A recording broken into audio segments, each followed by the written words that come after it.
Take from them $100,000.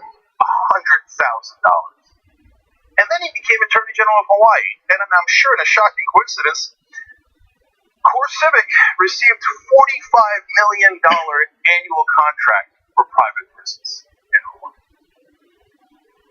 Look, I don't know that anyone can show for 100% certainty that he takes $100,000 from to be a lobbyist for private prisons, and then all of a sudden they get $45 million contract. Maybe it's a coincidence.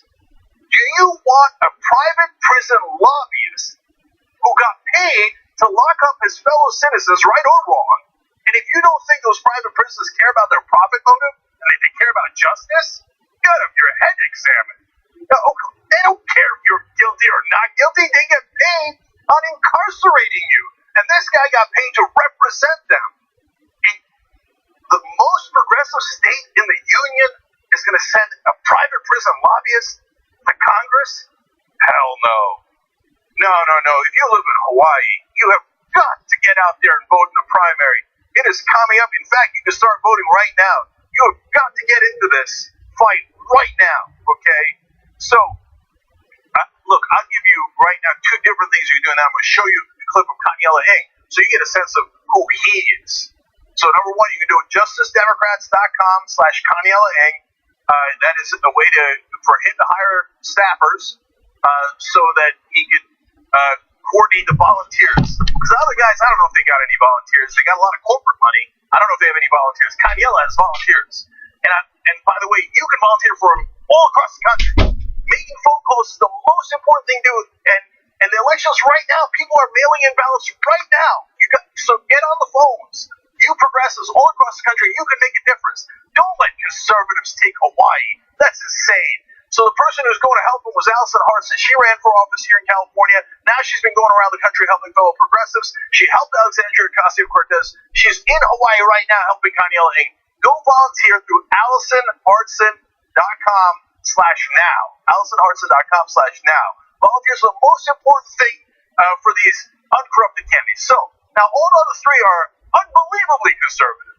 How about Kaniela? Well, in the middle of a debate, they asked him, should you work with the Republicans and reach across the aisle? Now, the other three, you know their answer. We reach out to the Republicans. That's how we're going to get things done. Here was Kaniela's answer. Bipartisanship in Congress. Let's not kid ourselves. I don't think any of us on this panel can sit across from Donald Trump and hash out something that will actually work for working people in Hawaii. Maybe we could tack in some few things in infrastructure spending, but it won't be through compromise. It'll be through fighting vigorously and fiercely for working people. And that's what we need. I mean, look at Affordable Care Act. Obamacare, great. A lot of people rely on it. But we made 40 Republican amendments for what? 0 Republican votes. And then after that compromise, they come in there and say, that's your position, here's our position. Even though we already compromised it, let's stop getting had by Republicans and start leading with an affirmative vision. So when we're saying like restore net neutrality, we should go bolder than that. We should say public broadband, high speed across the nation. We shouldn't just say protect ACA. We should say Medicare for all now, and not just affordable housing, but housing for all. If we can afford $30 million condos in Kaka'ako, we can afford to house all of us here in Hawaii. Scarcity is a political choice. We need the will to take it. I love what he said at the end there. Scarcity is a political choice. So when they want to find $1.5 trillion in tax cuts for Donald Trump, all of a sudden they find it right away. When they wanted to find $3.5 trillion in tax cuts for George W. Bush, not only did they find it right away, but Ed Case helped them find it. But then when you say, hey, let's provide homes in Hawaii, or let's provide health care in Hawaii, all of a sudden, it's scarcity. I choose not to give it to the people of Hawaii. They keep choosing to give to the richest people in the country and to their donors, but not to the people of Hawaii. Kaniela Ing is right. Scarcity is a political choice. He's right. All the three of them want to work with the Republicans. Two of them were Republicans. The other one voted with the Republicans nonstop. And what did we get? We got nothing back. We got no compromise from the Republicans. They gave 40 amendments on Obamacare and got no votes. How about we fight instead? Hawaii, I am so proud of the state for being one of the most progressive states. Bernie Sanders won crushing victories there. Tulsi Gabbard's an amazing representative from Hawaii. You you deserve someone as progressive as you to fight for you. That's Kanyela A. Get in the fight right now. Young Turks. I want to thank our audience because, as I say every time, we're not the Young Turks. They're the Young Turks. And they've made us what we are. And I'm sure that you all feel the same way about your audiences. They're just amazing. They didn't have to do what they did. They didn't have to watch us. There wasn't billions of dollars of marketing. There wasn't all that stuff. They did it, and they've given us everything we've ever had. So thank you to the TYT Army. They're way too strong. Thank you, guys. That was an awesome moment. That's why we love you guys. We always talk about how TYT is too strong, and that's what we mean. The TYT Army winning those awards means that it's not just us winning it, it's all of us, including you guys winning it. Nominations will be open till July 27th. So if you're interested in nominating some of the shows here on TYT Network, all you need to do is go to streamies.org/fan, and here are the categories that we hope to be nominated for. Nominate the Young Turks for news, that's the main show. Nominate Murder with Friends for non-fiction series. Nominate The Breakdown for pop culture, and nominate True North for overall documentary. So just go to streamies.org/fans, find those categories, and nominate the shows that Anna just told you about. Let's go win some more awards and have an awesome time. TYT, way too strong.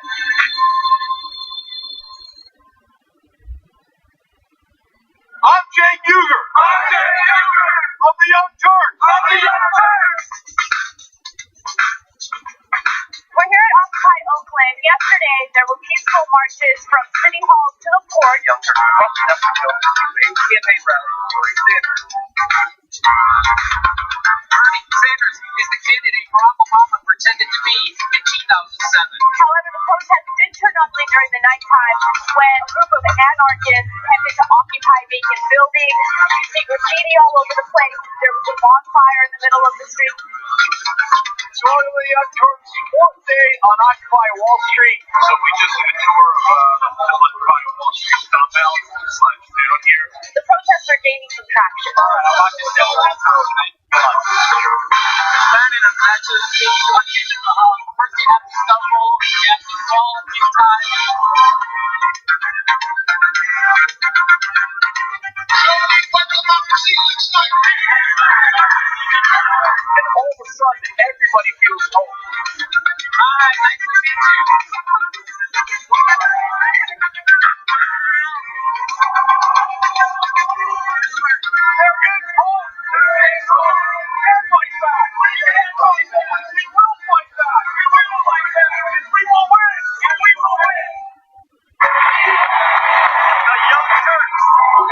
Establishment, we're gonna tell people the truth.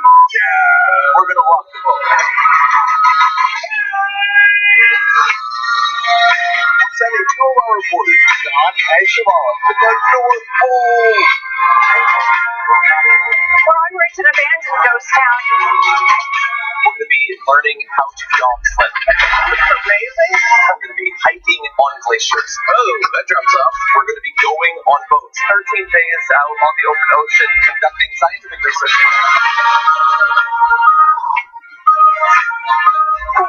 The glaciers we're reading the best of the stuff is updated. We're going to be seeing all this new wildlife, exposed to native cultures. We're going to be hiking, camping, seeing the aurora borealis. Responsible for all of our water. I'm theorizing that we're not going to die. Like, humanity is our nature.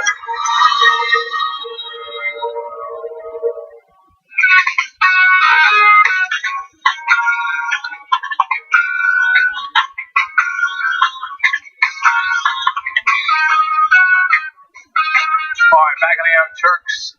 Just two quick comments for you guys. Jake and Anna with you guys. Captain Jingle Pants writes in, TYT should do an event in Hawaii to get the message out, get crowds, force the media to cover it, make noise. We should do an event in Hawaii. I will be the top reporter for that event. I will be there. Just let me know when. Look, Anna's willing to make sacrifices. Yes. You know, she's got to take one for the team. Look, I would have loved to have gotten to the rallies in Kansas. I would love to go to Hawaii. Putting together events is very expensive. I want to make sure Kanye Lang's spending all of his time and effort. on getting volunteers to call and every person in that district, knock on their doors. That's how you can beat big money. And in terms of us, I mean, we're also doing this, but I appreciate the idea. And look, get involved. Please volunteer through AllisonHartson.com/now to help Kanyela Ing in Hawaii. It makes all the difference. Anyway, I'm going to read one more comment here. It's from YouTube Super Chat. Whitney Nelson says, I joined TYT because of Anna. After the last post game, I wanted her to know she has an enormous impact on my views. Don't let the bad actors get you down when you inspire so many like me. Love to you and everyone at TYT. Thank you. It's really sweet. Thank you, Whitney. Really appreciate it. In today's post game, by the way, we are going to discuss the CNN reporter who got kicked out of covering Donald Trump. We have that in the show, but in the post game, I want to give you some facts about her you might not know and introduce a fun conspiracy theory. We're not like the right wing. We're kidding around about the conspiracy theories, right. but it's an interesting note where she came from. Right. So tyt.com/join to become a member and get the post games. All right, Anna, what's up? A breaking news story from yesterday indicated that congressional Republicans were planning on impeaching Rod Rosenstein. Now, he is the Deputy Attorney General, and he is serving as the Deputy Attorney General after Jeff Sessions recused himself following information indicating that he had contact with Russians that he did not disclose. Now, this all has to do with the special counsel and the investigation into Russian meddling and Trump's alleged obstruction of justice. Congressional Republicans hate this. Trump hates this. And so one of the things that's been abundantly clear is that Trump wants to get rid of Bob Mueller. And the way you get rid of Mueller is by having an attorney general or deputy attorney general who's willing to fire him. He's the only one who could do that. Rod Rosenstein has been clear in his refusal to do that. So this is my speculation, but there's reason to believe that these congressional Republicans want to get rid of Rosenstein so they can replace him with someone who would be willing to fire Mueller. Now, that's barely speculation. Yeah. I mean, they've said over and over again that they don't think that they should be doing the investigation. So this whole thing's a fig leaf to say, I'm worried he's not turning over documents. I want him to tell me in the middle of an active investigation what specifically they are so we can leak them. So the reasoning that these congressional Republicans give for wanting to impeach him is completely bogus, and we will prove it on the show today. No journalist, as far as I've seen, has discussed whether there's any validity to the claims that these congressional Republicans are making. But we looked into it. We will give you the details on that in just a minute. Now, Mark Meadows, who was one of the leaders in pushing for articles of impeachment, has changed his tune a little today. So first, I want you to hear from Representative Mark Meadows himself, and then we will give you more details. Really, for 9 months, we've asked for documents, and that's all we want are the documents. And what we found is not only have subpoenas been ignored, but information has been hidden. The efforts have been stonewalled.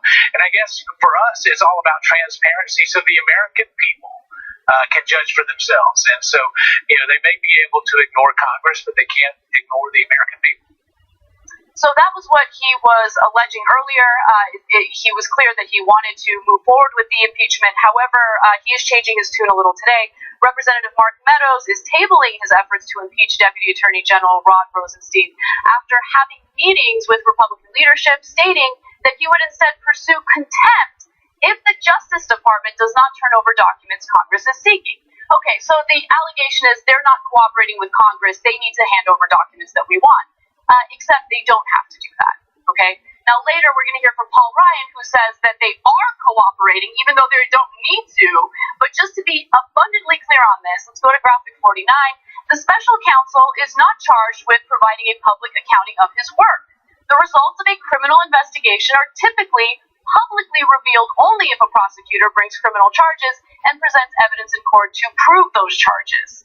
Now, judicial precedent, this is based on rulings in the courts, suggests a possible path for Congress to obtain access to that evidence at the conclusion of the special counsel's investigation.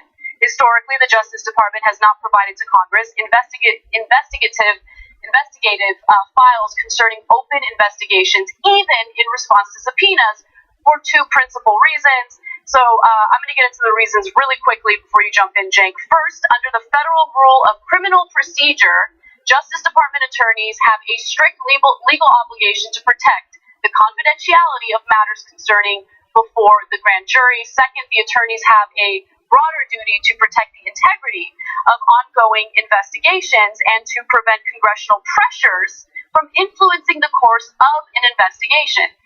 Department participation in publicity about facts under investigation could also jeopardize any indictments that may be filed, possibly leading to dismissal. So those are the facts. But even so, it appears, based on what Paul Ryan has said, that the special counsel and Rod Rosenstein have been cooperating with Congress, even though they don't really need to.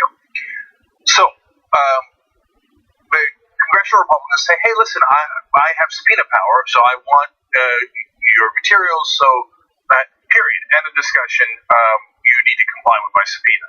So if you stop paying attention at that point, you might think, oh, well, Congress does have subpoena powers, but can they subpoena anything they want? The answer is no. Now, Anna just explained to you, but I'll put it in layman's terms, right? So, okay, so for example, maybe they're investigating someone who turns out to be innocent, but you got, and everything that goes to Congress gets leaked. Just keep it real. That's it. And they're planning to leak it. That's the whole point, right? So, so that they can, if it's damaging, so they can start countering it ahead of time. If it's exculpatory, to immediately leak that to the press. These are politicians. You know how they are. And by the way, both sides will leak. If they have access to it, the Republicans will leak and the Democrats will leak. And they'll make it political. That's the whole point of this so-called, look into evidence and we want to know. But you know at the end of the investigation, if you know in the middle, and then you start leaking stuff and then they don't ever charge the guy, in this case it's Trump.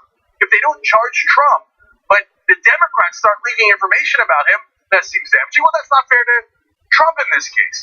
But the other possibility is also very real here. Now, imagine they're investigating someone you care about, a family member. They're looking into your dad, you love your dad, but you go, okay, then I'm in Congress, so what? I want to subpoena your investigation of my dad. And then I want to destroy that investigation by leaking anything that's to my advantage. Every rational person would say, no, you're not allowed to do that. The law says you're not allowed to do that, right? In this case, Trump's their daddy, and they will do anything for him. So they're abusing the subpoena power here, which they have no right to, but they just play this political theater here and pretend to be the victims, which is, of course, conservative 101. You want to know what a conservative's going to do? They're going to cry. And they're going to say, oh my God, the Justice Department will not give us things that we have no right to. By the way, in this case, the Justice Department is Republican. Rod Rosenstein is Republican. And again, for the most part, based on what Paul Ryan is saying, cooperating with congressional Republicans. So, look, what is really going on here? So, do these Republican lawmakers genuinely care about Trump? Do they really think Trump is a good guy, a smart person, a good leader? No. What they do care about is the political ramifications of not speaking out against this investigation. So I'll give you an example. Right now, Paul Ryan is not seeking re-election. He will no longer be House Speaker as a result of that. So Republicans need to find a new House Speaker, and a bunch of people are putting in their bids, right? We have Steve Scalise, who wants to be House Speaker. We have Kevin McCarthy, who wants to be House Speaker, and we have other lawmakers who are considering doing this.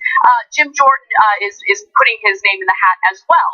Now, they know that in order to get voted or get the support of the House Freedom Caucus, they need to support Trump and go after the special counsel, go after the Russia investigation. And that is exactly what we're seeing. So let's hear from Jim Jordan, who, is puffing up his chest and trying to be a warrior against this Russia investigation. We've sent numerous letters to Rod Rosenstein. They haven't complied with. 2 subpoenas they haven't complied with. We've caught the Department of Justice hiding information, redacting information that they should not have redacted. We know that Rod Rosenstein threatened House Committee Intel staffers, threatened them, chilling impact when they were trying to do their job, our job of doing the constitutional oversight we're supposed to do. And we all know what the Justice Department did with the dossier. Never forget, Rod Rosenstein signed the 3rd renewal, signed that which was based on the dossier, which we know parts of it came from Bruce Orr, high-ranking official, to his wife Nellie, the whole ordeal. So we're tired of the Justice Department giving us the finger and not giving us the information we're entitled to do our constitutional duty. More importantly, the American people are sick of it. So I want to quickly rebut everything that he said there, because he just flat out lied about a number of different things. First of all, just a quick point. Again, he is puffing up his chest, much like Steve Scalise is, in regard to this investigation and trying to impeach Rod Rosenstein. Also, the whole FISA debate that's going on, right? So he just said Rod Rosenstein signed that FISA warrant. Okay, but that FISA warrant was approved by a judge, and each FISA warrant that got extended, right, or the FISA warrant that continued getting extended, it was extended by a judge who found probable cause. They're talking about the FISA warrant on Carter Page. Carter Page, it says in the affidavit, it's over 400 pages long, confirmed by everyone who investigated it, including all the Republicans in the Justice Department who investigated it, including every single judge, was a foreign agent for the Russian government. So that's why they did a warrant. They're like, well, we have a foreign agent working in one of the major campaigns. And by the way, it could be that Carter Page was working by himself for the Russian government and maybe even against Trump. So of course they did a warrant because they know they suspect that he's a foreign agent. They have probable cause. You get a warrant, it might be that you're protecting the campaign from having a Russian agent inside of it. So there's no bias here at all. It's total nonsense. They just say, oh, by definition, he did a FISA warrant against someone inside the Trump campaign, so he must be guilty. That's not logic. That's just partisanship. And they want to appeal to the House Freedom Caucus to ensure that they will get the support necessary to be the House Speaker. So again, that was the case with Jim Jordan. Another representative is Steve Scalise, and I want to read you his statement in regard to this whole ordeal. Let's go to graphic 19. He says, I would, meaning I would vote in favor of impeachment, because right now, Rosenstein has not done his job in complying with Congress. Not true. If he wants to comply and turn over the documents, we won't have this conversation. But if he's not going to do the job that he's required to do, he's not required to hand anything over, and comply with the subpoenas from Congress, there are other tools that we have to use. And what they're referring to there is contempt. They're going to pursue him and say that he is in contempt. So the House Freedom Caucus is filled with maniacs, these 30 incredible right-wingers who say, no, Trump's right about everything, I don't care, just fire everyone who might investigate Trump. And the leader of that group, along with Mark Meadows, is Jim Jordan. He's the one that actually put together this insane idea to impeach a fellow Republican, Rod Rosenstein, Deputy Attorney General, for doing his job. By the way, one of the things that he mentioned in that Fox clip was, he's threatened other prosecutors. Yeah, he's like, you are not allowed to give evidence that we are compiling an active and open investigation to political hacks who will then leak it. Of course you're not allowed to do that, right? So he's done his job. So look at me, giving credit to a Republican for doing his job, okay? So now these extreme right-wingers, like Jim Jordan, they go, oh, no, hey, Scalise, and Scalise is also crazy in his own right, but he's not part of the leadership of the House Freedom Caucus, etc. Scalise, all these other guys, don't worry, come here. Just be as, pro-Trump as we are. Trump. And what do? Like, we're not going to support you anyway. We're just going to run Jim Jordan. So, Scalise isn't going to get their vote. All those other guys aren't going to get their vote. They're just going to back Jim Jordan because he's the biggest maniac of them all. And by the way, as he runs for Speaker of the House, look, I didn't make a big deal out of this. We covered it. You can go see our video on it. This guy's accused of covering up sexual assault when he was a wrestling coach in Ohio State. Look, I got mixed feelings about that case. It was a long time ago. He didn't do it. It was a doctor. And the Hill, by the way, now the media, the way that they work with the Republicans is maddening. Now in the Hill story, they said some of the students came out and said Jim Jordan did not know about the abuse. Yeah, that's true. And some of the students came out and said he did know. He told us that he knew. But the Hill didn't even write that. They're so conservative. It's unbelievable. So they're covering for Jim Jordan. So look, if you say, hey, look, I don't know where to come out on that Jim Jordan story, I hear you because that's because you're a fair person, okay? Or you say, I do know where to come out on it. He covered up for that. And there's so many of those students who said, yes, he definitely knew, right? But think about if it was the shoe was on the other foot. Oh, we know it would happen. If there was a Democrat who might be Speaker of the House and they were accused of covering up a child sex scandal?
Highly capable.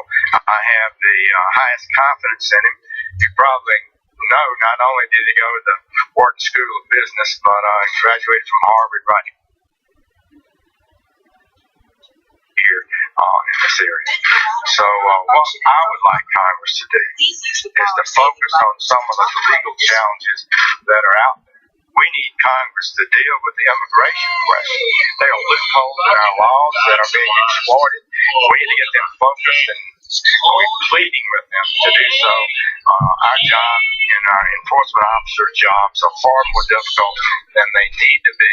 Common sense legislation can make a big difference. That's where I'd like to see them focus their time. This isn't a side note, obviously, but leave it to Jeff Sessions to make you a little happy by saying something reasonable and then immediately punch you in the face with his nonsense. Yeah, no, but that goes to the point we're making, which is that, look, Paul Ryan's not a good guy. Yeah. He's given everything to the rich, and now he wants to cut Social Security and Medicare. Jeff Sessions is a terrible guy.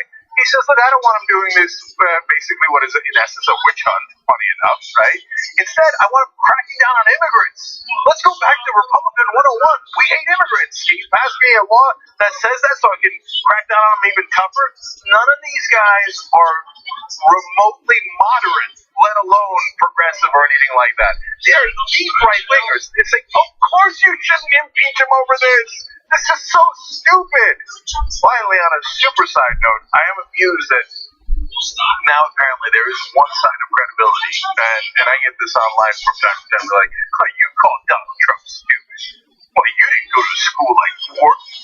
You're right, I didn't go to a school like Wharton. I went to Wharton. So apparently, the new Republican ideology is if Rosenstein and Trump went to Wharton, it must be awesome, and anyone who went there is really smart. I'll take it. All right, so let's take a break. When we come back, the whole debacle involving a CNN reporter getting banned from covering the White House.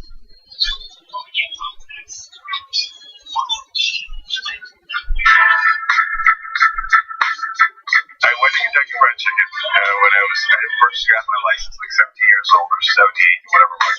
And I'm driving it in my dad's Oldsmobile, and I parked it in a place where there was two cars next to me, really tight spot, and a car behind me.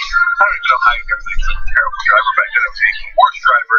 And on the roads I'm okay, but in parking spots, I have terrible spatial reasoning and I'm a mess. And on my way out, I hit all three cars at once. I broke all records, okay? So I went, as I'm backing out, I went boom, oh, and this side hit that car, this side hit this car, and the back hit the third car. And I got stuck. I didn't know how to get out. Like, I went, okay, for this, and then I'm like, no, and then, right? And then finally I had to stop, go inside the AMC and go, hey, I'm sorry, I hit a bunch of your cars. They're like, what do you mean a bunch of your cars? I'm like, I don't know. Well, there's a fee. Yeah. I'm like, I hit three cars. I don't know. So you guys gotta come help me, okay? Okay, so one, my bad. Really sorry. Okay. For two, can someone take my car out? Because I don't want to keep hitting your cars, and I'm incapable of taking it out of this spot.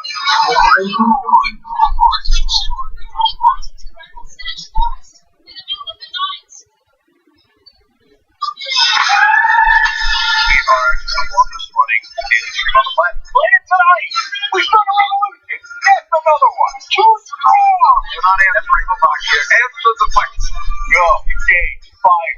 I am the least anti-Semitic person you've ever seen. I think his blame on both sides of these conversations is terrible. Worse. The government's robbing you, and they're distracting you with nonsense. Fake news, the enemy of the people. Nobody knew that healthcare could be so complicated. I can't speak as dumb as he understands. The market will be destroyed by this plan, and 45 million people will be left without insurance. They will be met with fire and fury.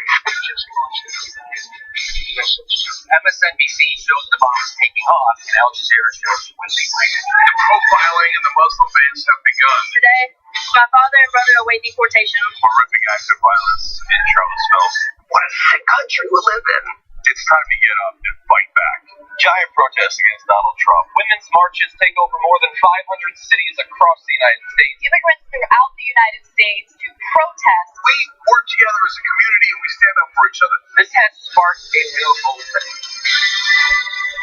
History is not on your side. Your fundamental principle is flawed. More and more women are sharing their stories of sexual assault. It's happening right in front of our eyes as the culture is shifting. You want to talk about the revolution? Here it is. It's going to be awesome. You have the power to change people. You do. I hope one day we can all learn to live together in a decent way and not let oftentimes the media and the corrupt established system tear us apart.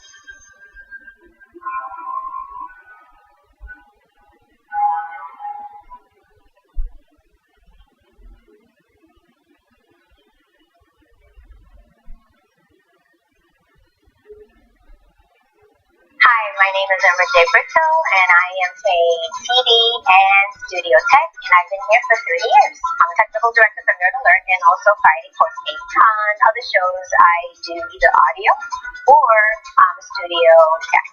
And right now, I am working on audio for reporting in. As of now, which is perfect. The people here are fantastic and enjoyable to work with, and I don't know where would I be.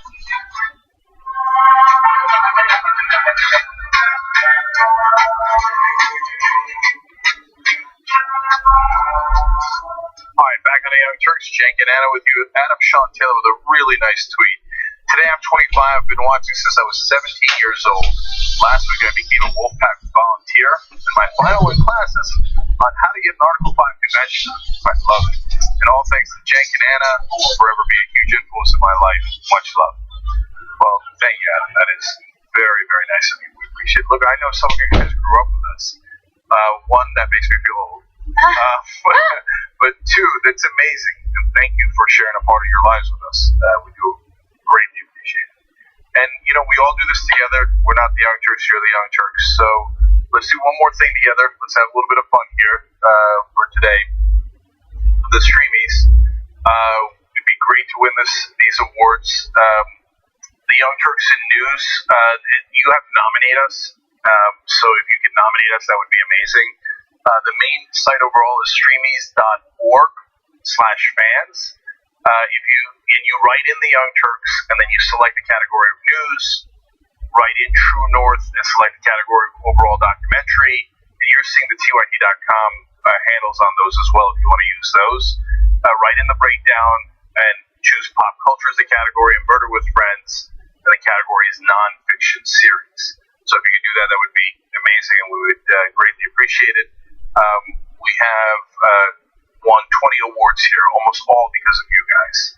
So, and we have to put in our, different, decks and stuff. Award-winning Young Turks. You guys are awesome. All right, what's next?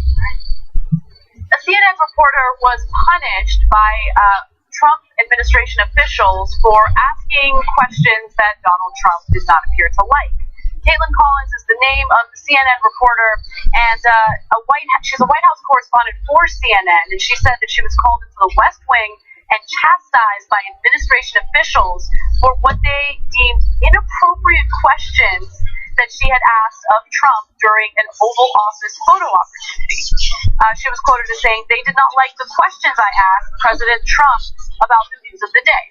Now, other reporters who experienced the interaction said that she didn't do anything out of the ordinary. She did what most journalists do when they ask the president a question during a situation like this. But to give you a sense of how it all went down, there is, of course, video footage of her asking these questions. So let's take a look at that. Mr. President. Thank you very much.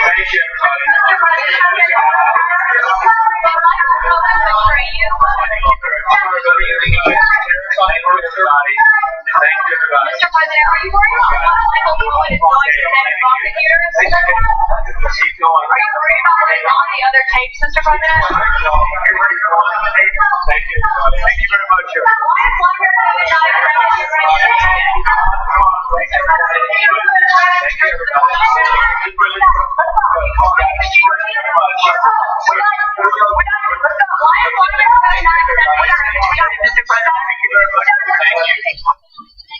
Okay, so let's note a couple of things. So they said that their three complaints about her was inappropriate questions. I don't know what in the world could be inappropriate about those questions. Michael Cohen's in the news. It's an enormous part of the news cycle around Donald Trump. There's tapes of him talking about paying off his mistress.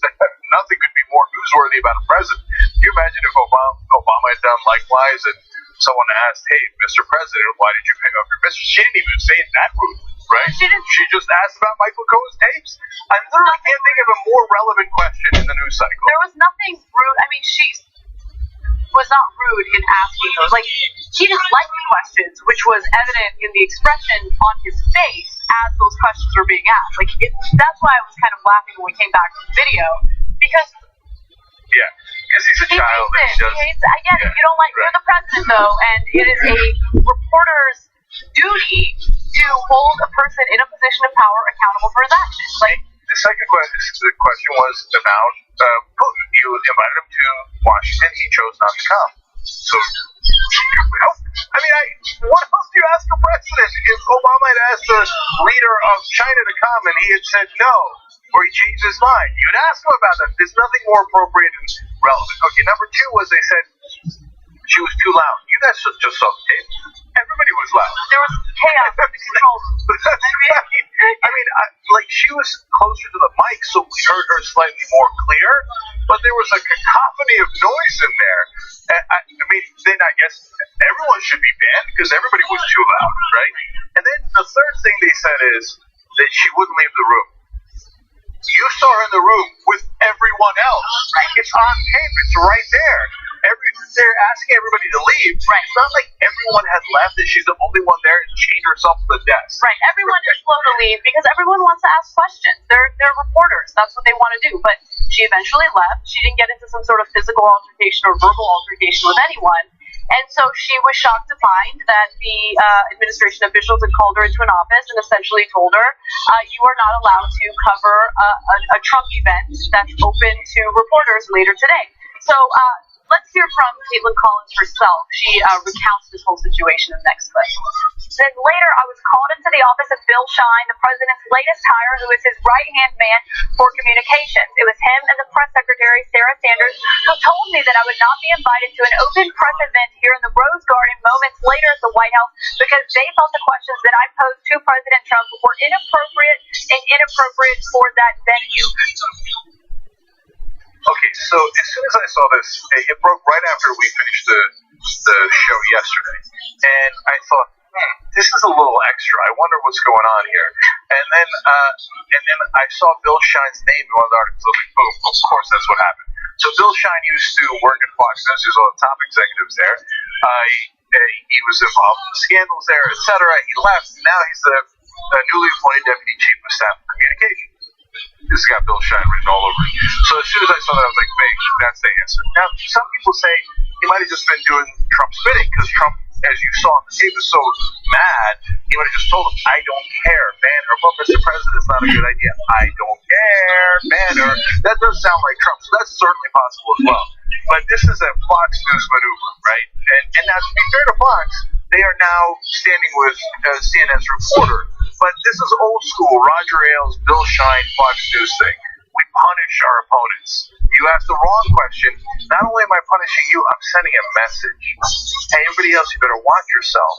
Because if you ask questions we don't like, maybe somehow you lose access. And then you can't do your job as the person covering the White House. If you don't have any access, you can't cover the White House. You just lost a great job. This is a shot across the bow. And it has Bill Shine written all over it. And by the way, later you find out, as she just explained, she got called into his office. Right. He's the one that led this. So let's hear from Bill Shine. I mean, he's gotten a lot of backlash as a result of this, and here's what he has to say about it. You ask her if we ever use the word man. What did you do? What word did you use, Bill? What word would you use? When you ask her if we ever use the word man, then I will answer. You prohibited her. What's the word you ask her? Focus now. You ask her if we ever use the word man. No, why don't you just tell us what you allegedly said to her if you didn't use the word ban? No, that was great. That was, it's both cocky and it shows his ignorance all in one fell swoop. It's such a fair question. Oh, you say you didn't use the word ban. I'm a reporter. You're coming out to clarify because you're mad at how I'm covering it. So I'm going to do the most natural thing in the world. Okay, great. And I'm actually doing you a favor. How do you want me to cover it? What actually happened? What was the word that you used? I'm not going to tell you. You should ask her first. Okay, I got it. Right. I got it. So you told her that she couldn't come. Maybe you didn't use the word ban, but you said prohibited or you're not allowed. What difference does it make? And you just revealed it by saying that you won't tell us. Exactly.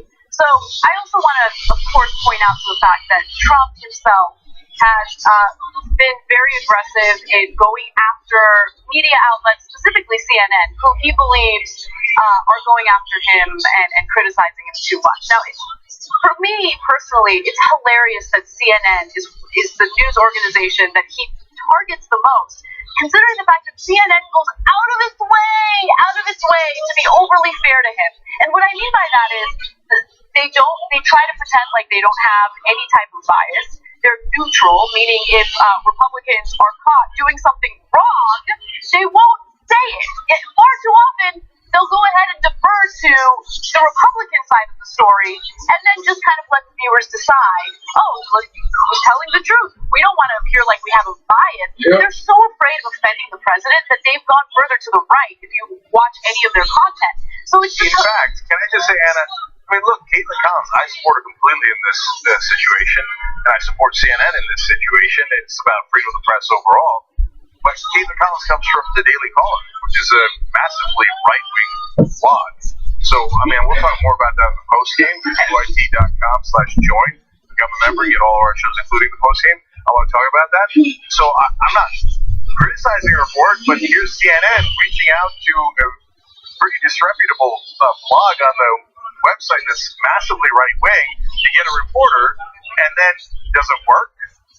No. And by the way, again, I'm not criticizing Caitlin Collins. She has good, tough questions that a reporter should, right? But did it work in appeasing the right wing? No, it never works. He calls you an enemy of the people anyway. Exactly. And to go to graphic 25 and just really drive this point home. At a rally on Tuesday, Trump encouraged his supporters to ignore coverage of his administration, saying what you're seeing and what you're reading is not what's happening. He hates when journalists do their jobs. He hates them. And he's been attacking the media incessantly ever since he came into office, before he came into office, as he was campaigning. He doesn't like any negative press, even though he's deserving of negative press. I mean, I don't know that there's anything more Orwellian than don't believe what you see. He just literally said, don't believe what you see. What are you going to believe, me or your lying eyes? I mean, it's the most brazen thing I've ever seen in my life. And the reason the right wing does not like anything that brings you information is because they would like to replace it with their propaganda. They don't want you to learn the truth. That's why they're against the media. That's why they're against universities and professors. That's why they're against scientists. And so it's not at all surprising. But to be fair and give credit where credit is due, all the rest of the media backed Caitlin Collins, which is great, including Fox News, including their new head of Fox News and their chief political correspondent, Brett Baer. Yes. So credit to all of them for doing the right thing. Yes. And quick clip from Brett Baer showing his solidarity with Collins' team. As a member of the White House press pool, Fox stands firmly with CNN on this issue of access. So far, no response from the White House. Yeah, I'm amused by his curtain. But other than that, way to go, Brett. That was the right thing to do. Yeah. Okay. And look, it's in some ways a layup for Fox News because they don't want to get banned under Democratic presidents. But still, when you do the right thing, you should be applauded for it. Exactly. All right. Well, there's one person who is unwilling to do the right thing, so let's get to him. Following news of White House officials retaliating against a CNN reporter by the name of Caitlin Collins for asking Donald Trump tough questions, a number of members of the press came out in support of Collins. They said that they stood in solidarity with Collins. The president of Fox News said that Fox as an organization stands behind Collins. Even Brett Baer covered this on his show and said that he supported Collins and disagreed with what the Trump administration did. There was one person who wrote, by the way, and that person is Lou Dobbs, who is one of the anchors on Fox Business. So he actually agreed with what Donald Trump did, and of course he did. And we have a video to prove it. So let's hear from Lou Dobbs. CNN issued a statement saying, in part, quote, "This decision to bar a member of the press is retaliatory in nature and not indicative of an open and free press. We demand better." I guess my question would be, who the hell are you? The president does insist on respect. Now that's what the White House has to put up with. Are you kidding me? Anyway, all I have to say about that is it's about time there were consequences for disrespectful behavior in the White House. So there's Lou Dobbs saying she was being disrespectful. It's about time a president retaliates against that form of disrespect. Unacceptable. I stand by the president. That is what Lou Dobbs is saying there. He's very clear. Very clear. However, he did not have the same standards for our former president, Barack Obama. No. Really? So let me set up this situation. Okay. So back in 2012, Obama's giving a speech, and there was a right-wing reporter who decided to start interrupting him as he's giving this speech. So to be clear, this situation is different from what Caitlin Collins experienced. Caitlin Collins was in a chaotic Oval Office situation where she was, basically questioning the president and was denied any answers, but it wasn't as if Trump was in the middle of giving a speech. In this case, back in 2012, Neil Monroe, formerly of the Daily Caller, drew a lot of attention when he tried to ask Barack Obama several questions on immigration in the middle of his address. And so here is how it all went down. We have video of it. Take a look. It is the right thing to do. Excuse me, sir. It's not time for questions, sir. Not while I'm speaking. And the answer to your question, sir, and the next time I prefer you let me finish my statements before you ask that question, is this is the right thing to do for the American people. Maybe I didn't ask for an argument. I'm answering your question. It is the right thing to do for the American people, and here's why. Here's the reason. Okay, so I want to explain the context of how reporters normally conduct themselves. Okay, so you know that we, the Young Turks, we're for more aggressive reporting, and we hope that journalists are more aggressive overall, right? So, but you do need some decorum. So if you don't let the president speak at all, then that's counterproductive. But when it is time for questions, you should go as hard as you can. So if that same guy, Neil Monroe, had asked the same exact questions when it was time for questions, great, and shout it, scream it if you want, and there's nothing wrong with it. So in the context of what Caitlin Collins did, she was representing the whole TV industry because they pull reporters because you can't fit everybody into that room. So and they take turns. So sometimes it'll be NBC, sometimes it'll be Fox News. In this case, it was CNN, and Caitlin Collins was the pool reporter for all of television. And her job, as soon as the event is over, like the others, and you see it in the tape, the newspaper guys ask questions and they shout out questions. The TV guys shout out questions. That is exactly the right way to do it. That is the right form for it. That's the right time for it. In the case of a president giving a speech, if all the reporters start asking questions in the middle of the speech, he can't give the speech. Right. And that's what was happening. No other reporter was asking any questions there except Neil Monroe back in 2012. So that's why it was not the right context. Otherwise, I have no problems with his questions, and I don't care that he's right-wing. Right-wing gets to ask the questions just as much as anybody does. Of course, they almost never allow any left-wing people into the White House, whether it's Obama's or Trump's. But still, I don't care. They're allowed to ask any questions they like. Now, the question is, we have the same exact standard. Did Lou Dobbs have the same standard? Well, you would be shocked to find out that he did not have the same standard. And even though Monroe was clearly interrupting Obama during his speech, here is what Lou Dobbs said on his show. He said, quote, this is graphic 32, well, the fact is, after he made his statement, the president took no questions. Okay, let's stop for a second. He did answer his question, which was clear in the tape that we showed you. I don't know if you had the opportunity to go on Twitter and listen to the clucking of all the people going, it's against the decorum of the White House and it's rude to the president. What's rude is the president not speaking to the American people and taking the questions of the White House press. It's amazing that, like, Lou Dobbs, I imagine, unless he's got senile, which is possible, or never really had a mind to begin with, but like, he's got to know, 2012 was not 1982, it was just 6 years ago, that he said about Obama, like, yeah, of course you should interrupt the president. It's rude not to interrupt. Then he turns around now and goes, how dare they ask her, but she didn't even interrupt Trump. She didn't interrupt Trump at all, right? How dare she ask the question? It's about time there was consequences for rudeness like that. How do you say that with any degree of conscience? That's the answer is he doesn't have a conscience. These guys who support Trump unquestioningly have no shame at all. So that is 100% hypocrisy. It is hypocrisy, and I think that the primary reason why that hypocrisy exists is the partisanship and his support for Trump versus his disdain for Obama. So I'm not trying to minimize that. I think that that's front and center of his reasoning, right? But I also wonder if the gender of the person asking the questions also either consciously or subconsciously plays a role, because Lou Dobbs is just from a different time, right? When you don't have women aggressively asking a man in a position of power questions about his conduct or controversies. And I don't know, I thought that was interesting, because I'm naive in a lot of cases. I don't really think about my gender and how it impacts me when I'm asking someone a question or if I'm going after someone aggressively in a story that we're doing. But like recently I've become more and more aware that, when a male colleague does the same thing, it's strength.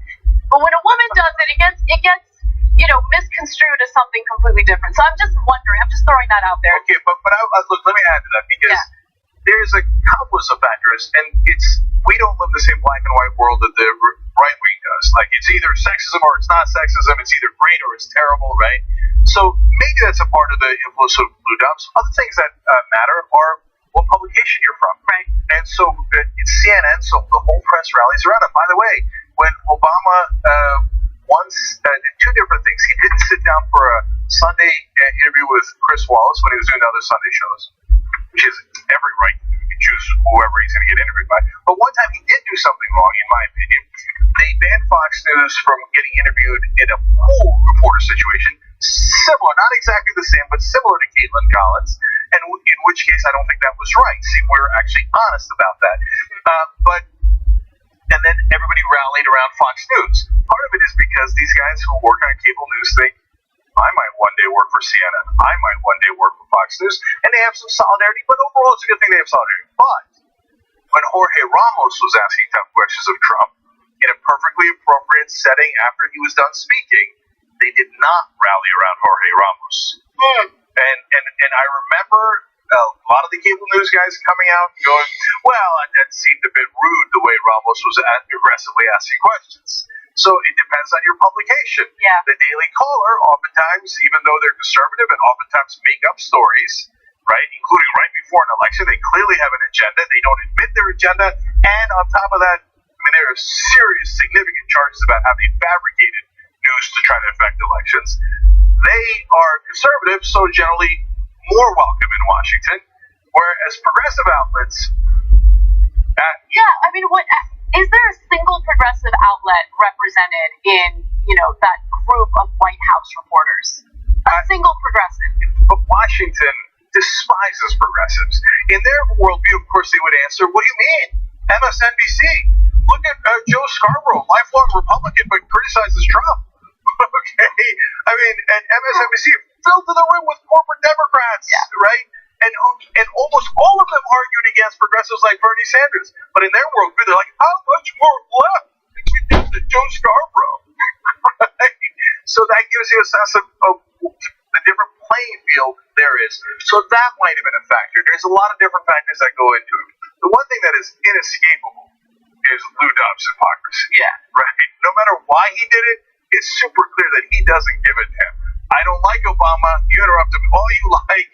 I love Trump. I will defend him no matter what. You ask him perfectly appropriate questions, and how dare you? All right, we got to take a break. When we come back, more news.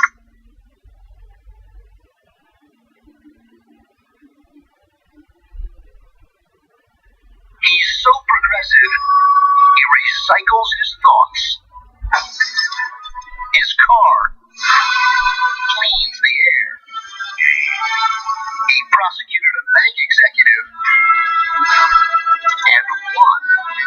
His idea of Social Security is old people being able to survive. When he builds a bridge, it bridges the income inequality gap. The only campaign contribution he'll accept is your vote. He's the most progressive man in the world. Not all Democrats are created equal. Support bold progressives, my friends.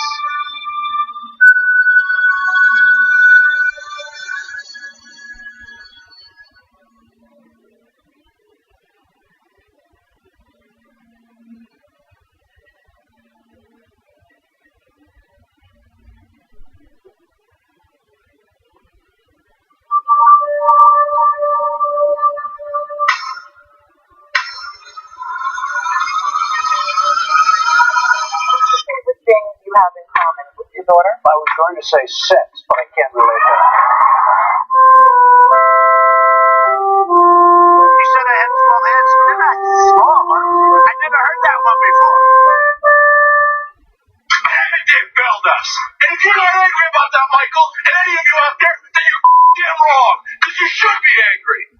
Young Turks. It was genuine. He was bad.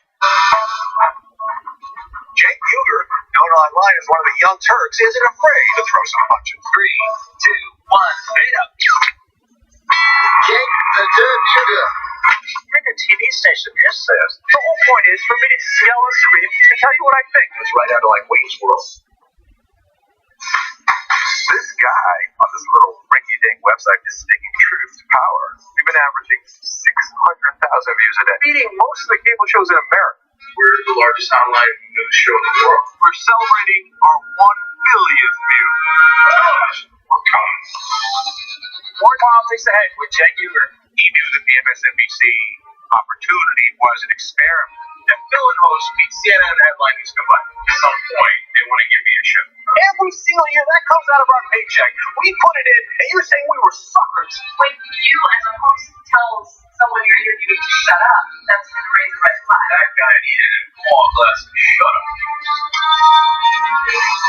If President Obama's doing the wrong thing, I'm not going to tell you that he's doing the right thing so I can quote support him. He says to me, "You won't believe the meeting that I just had." The head of MSNBC talked to me. They want him off the air. Jack took an incredible risk. We're supposed to challenge the government. That's the role of the media. The Democrats and the Republicans are here to screw you. And who on the air is saying it? I wouldn't have done what you did. That if I'm going to be a talk show host, it'd be the biggest talk show host in the country.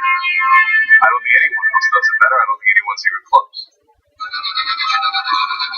Before you know it, I'll be back on your TV doing an actual show. I guarantee you. It is wrong to deny any of your fellow Americans the right to vote in this country. Look, I tell you guys, what's one thing going in primaries? I hope every American will vote. Vote for the candidate and party of his choice, but vote. We cannot continue to complain about corruption and complain about what's happening in this country and continue to vote for it. Let's get it right this time. It could be a moment of redemption for what happened in 2016.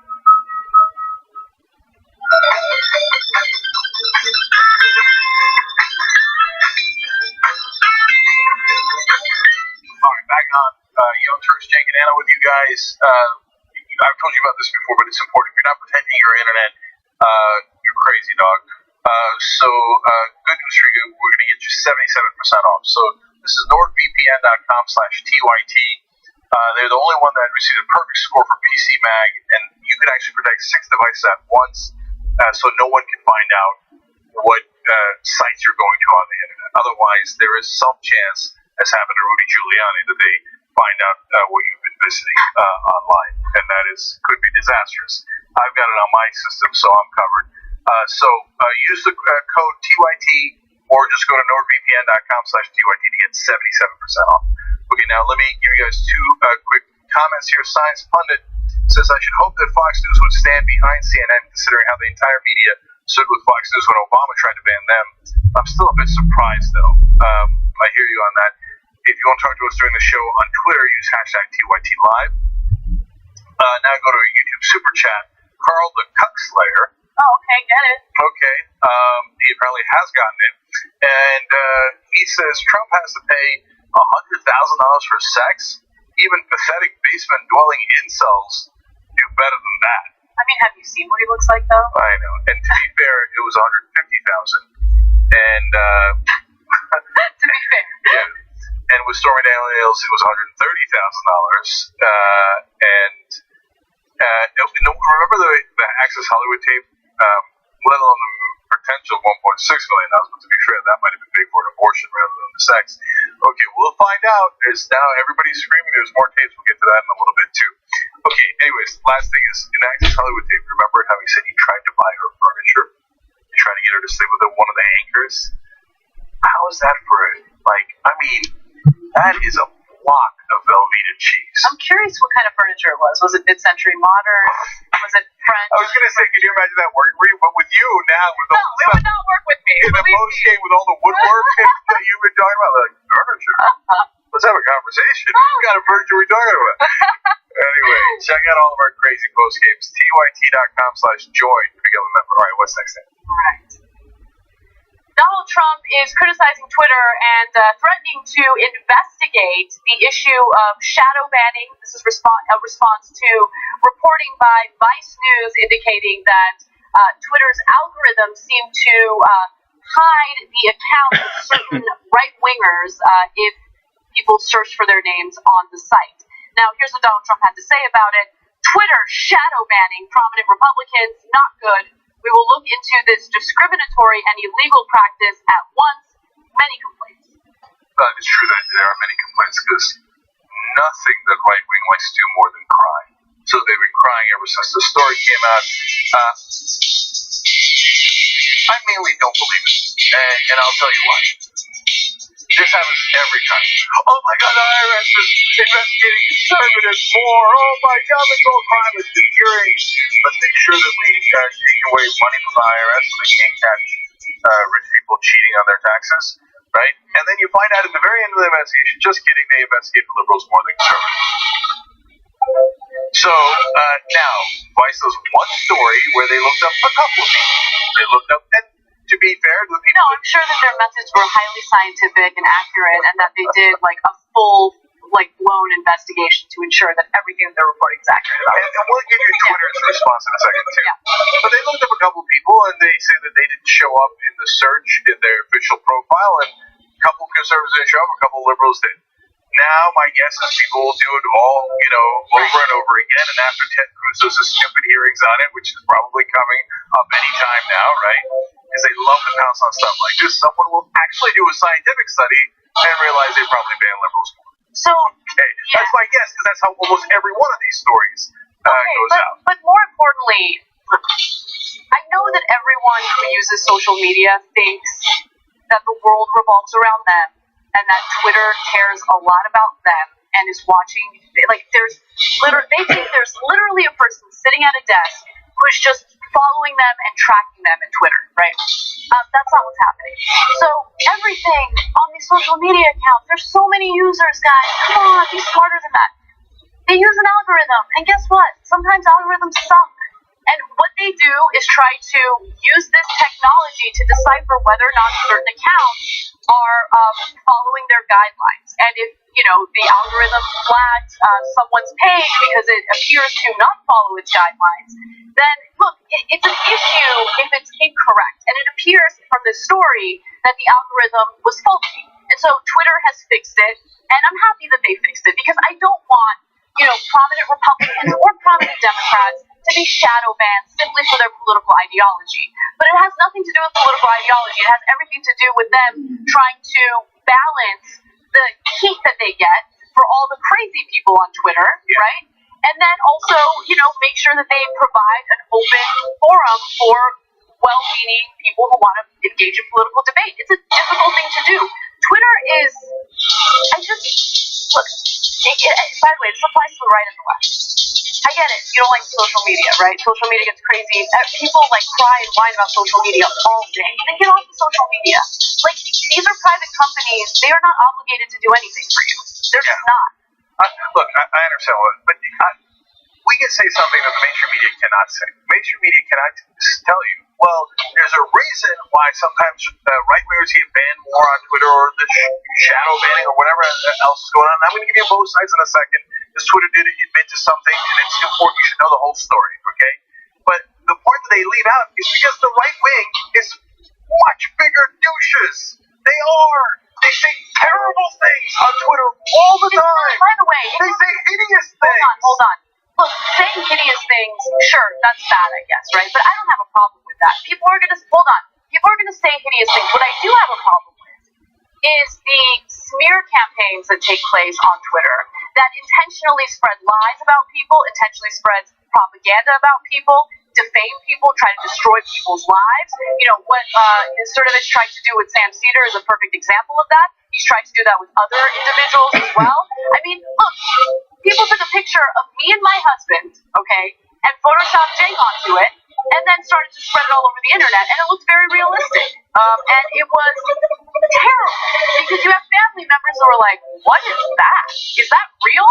And it's a way of trying to defame people and try to destroy their lives. That goes on Twitter, and that is specifically done by right-wingers like Cernovich. So it's not an even playing field. So when the mainstream media calls it 50-50, goes, are Republicans being discriminated against? They're leaving out a giant context of the story, which is that right-wingers on purpose make up lies, Photoshop pictures, and then spread it all across the internet. And when occasionally social media catches them and says that violates our term of service because you're lying, they go, oh my God, you are discriminating against Republicans. No, they're discriminating against things they should block, things that are lies, things that are outrageous, things that are abusive. And by abusive, I don't mean your opinion, but when they personally attack people, when they dox people, and I don't mean to attack like, hey, they call me brown buffalo. Have at it, Oz. Write 1,000, 1,000,000 tweets about that. I don't care. That shouldn't be banned at all. You think I'm a terrible guy. You think I should criticize me in 100 different ways. That's fine. But when you attack someone, calling them all sorts of racial names as they did with the woman from Saturday Night Live, and then on top of that, you layer in this is their house, and you should do something. Well, social media is an impossible spot. Either they do nothing and go, yeah, sure, go ahead, go see if you can hurt her, right? Or you say, well, you monsters, I can't allow you to do that. I'm going to be in legal trouble. Then they turn around and cry and cry and cry. They're the biggest bitches in the world. They're so pathetic. And then they will pretend like for now, they're like, he said bitches. I guarantee you they will cry about that. Yeah. As if they care. These are the people who are writing pro-rape tweets. And then they turn around and pretend they care about women. So we don't have an even playing field. So now let me give you just two pieces of context that are important to this particular story. Twitter did say, we are aware that some accounts are not automatically populating in our search box. So I'm giving you the full context. So Twitter said that is true that some are not populating in the search box. Now, we're looking to fix it. We did fix it. But is it based on bias? So here's what Twitter product head Kevin Before said. To be clear, our behavioral ranking doesn't make judgments based on political views or the substance of tweets. There's no human being who's going around going, I don't like Ronna McDaniel who runs the RNC. And they did not program into the code of the algorithm discriminate against some Republicans, but not others. They're not going to put that in an algorithm. It would destroy the company, right? No, and so what they do explain is that they do focus sometimes on bad conduct as opposed to ideas, okay? So a lot of times that affects the right wing more because they commit more bad conduct. So, and by the way, if there was people on the left who were doxing people and saying, go get them and hurt them, we'd be 100% against them. And instead of doing what the right wing does, Twitter's a bias against liberals. What we would say is, no, that's unacceptable and you should ban that person. But there are some people who are not great actors on the left. It is nowhere near the mountain of awful, hideous people in the right wing who do this on a regular basis. And if you're not one of them, then you don't have to cry. Then go do your criticism, do your harsh criticism of me, of anyone else. But that's not what's happening here. The only ones they take action against are the ones that actually endanger people. And overwhelming majority of the time, that's the right wing. All right, moving on to some other news. Michael Avenatti, the former attorney for Stormy Daniels, is saying that Michael Cohen has more evidence on Trump, indicating that he paid off even more women to basically keep quiet about affairs that they had with Donald Trump. So let me give you Avenatti's exact statement. He alleged that Donald Trump conspired with Michael Cohen to pay off multiple other women prior to Election Day in 2016. He also claims that they were also concerned about a pregnancy. So, look, we've gone over one part of this before, and then I want to talk about the second part. So, Karen McDougal, now we know for a fact that Donald Trump did sleep with her and then paid her off, even though he lied about it.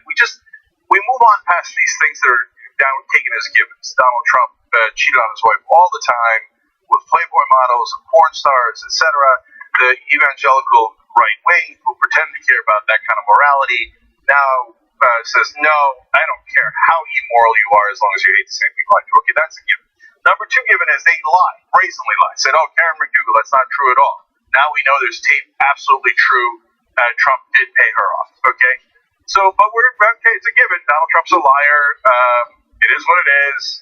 But we'll call it 50-50 and move on. Okay? So now we get to the issue of were the laws broken, and then was there something even worse? Okay? And so there's the issue of Bouchard, that is another former Playboy model. They say that Elliot Broidy, a guy who is a big Republican fundraiser and a Trump fundraiser, is the one who paid her off $1.6 million because he had an affair with her. Broidy in the past has been charged with paying off the mistresses of politicians. not the ones he slept with, the ones they slept with. Okay, now, and then he was convicted. Now, who's the person who sleeps with Playboy models and has unprotected sex with them? Now, Bashard had an abortion, and she didn't get $150,000. She got $1.6 million. Now, you make any conclusion you like out of that. Okay, I'm just telling you the facts of what happened. Okay. Now, but even if it's not Bashard, and even if Trump didn't do that, you know what I just told you. We know because of the Stormy Daniels story and the others. He has unprotected sex with them. Now, you think that a guy as stupid and careless as Donald Trump is going to make sure that somebody doesn't get pregnant? So, am I surprised that Avenatti's talking about how there's more women and now there's issues about pregnancies? I am not remotely surprised. I'd be surprised if it was in the other direction after having all of these affairs, all of this unprotected sex, that there was no pregnancy ever. So, look, Avenatti's a lawyer, so he understands the kind of risk he puts himself in if he's making false claims. You know, he's not saying, I think Michael Cohen has this evidence. He's saying, I know. You know, he's making a very declarative statement, and if it is false and he's making things up, well, then that's a huge legal liability. But he, you know, I've rejected Avenatti stories in the past because it usually plays out this way, where he makes some bold statement before I've seen evidence, and I'm like, I don't think it's a good idea to talk about that until we see the evidence. And then soon enough, we see the evidence. And so, look, this is my opinion, but I'm inclined to believe him, and we will find out soon enough because prosecutors did manage to raid Michael Cohen and get all of these tapes, so we'll figure it out later. By the way, real quick, Avenatti also says Cohen has evidence and info in his possession, and it must be released to the public. And he's not the only one who's making these allegations. A Pulitzer Prize-winning journalist, David K. Johnston, is also making these allegations. I'll give you his quote in just a second. So on Avenatti, he said, look, check my track record. And Anna's right. In the beginning, I was a little skeptical, too. I was skeptical of the Brody story. But then, you know, things toned up. You know what I was skeptical about? And you could go back and watch the old videos of us. I was skeptical about the so-called P-tape from Russia, right? But now this keeps mounting and mounting and mounting, and I mean, maybe they did have a tape. I don't think they needed tape on him. I think they got a lot on Trump without the tape. But and Avenatti says, look, I've been right every time, and to be fair, he has been. And there's a difference between me saying, look, I think the Bashard story is really fishy, and I question it. But do I know that Bashard slept with Trump instead? No, I don't know that yet. That's why I think an investigation is important, and that's why you should have an investigator do that, a special counsel or whoever it might be, as opposed to me speculating about it. But Avenatti is a lawyer, and he's not saying, I think, he's saying it is. Right. And he has been right in the past. Exactly. So now let's go to David K. Johnston, as I mentioned, a Pulitzer Prize-winning journalist. He said, and I quote, "We know the Russians have been courting Donald, spending money on him, and putting money in his pocket for more than 30 years. Donald's son, one of his sons, has said they were getting lots of money from Russians, and he'd been deeply involved with deals with Russian gangsters." By the way, that's another thing that the media just kind of glossed over, including us, right? Like, we reported that story, and then the news cycle is just so crazy, so chaotic, so fast-moving, that we oftentimes forget, like, Trump's son on the record said that they had these deals with the Russians. Actually, two of his sons did. And so, look, I mean, why do you think I think that Trump has a deal with Russia? I've been saying it for now well over a year. I think he's been doing money laundering for the Russians. Why do I say that? Do I just pull it out of thin air? No, there's a lot of publicly available evidence, including his two sons saying, oh yeah, we got money from the Russians. One of them said, a golf reporter had asked him, how'd you get all the money for the golf course, especially because your dad went bankrupt 6 times? I mean, nobody would lend you money. He's like, oh no, we got it from the Russians. And he added, the Russians apparently really like golf. Oh, he's so stupid. Oh, they're so dumb.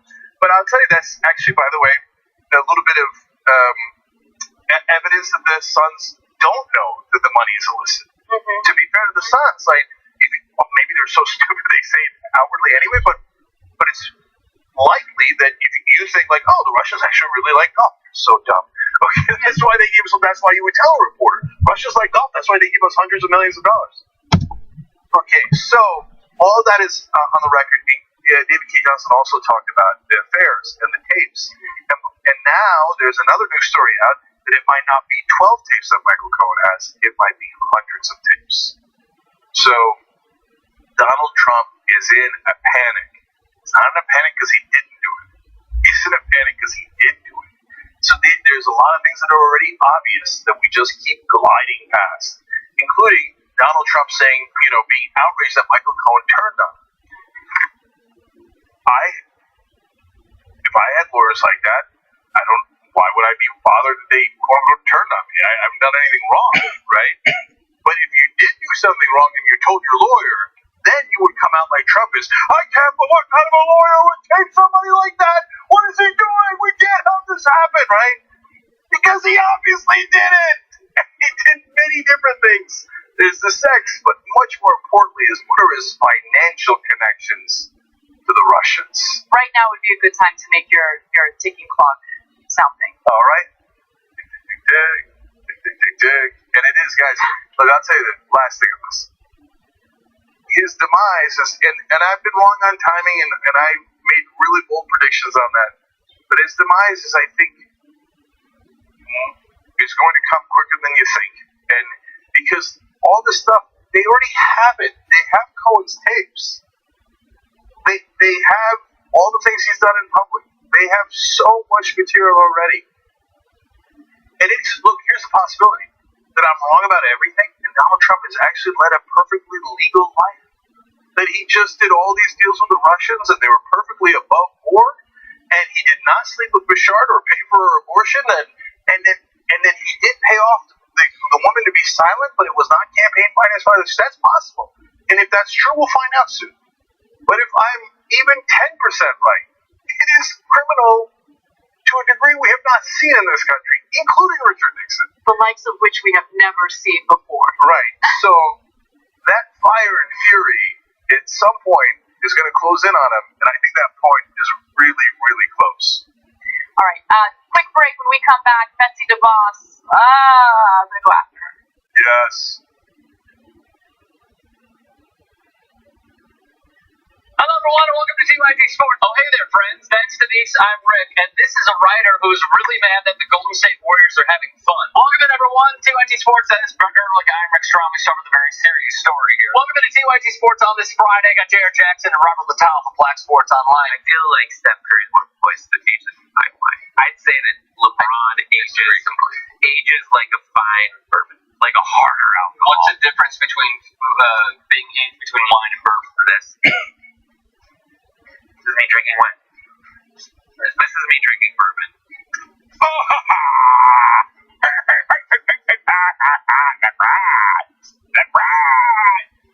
And then air just starts coming out of my chest. Corey Palmer says this show sucks. Corey.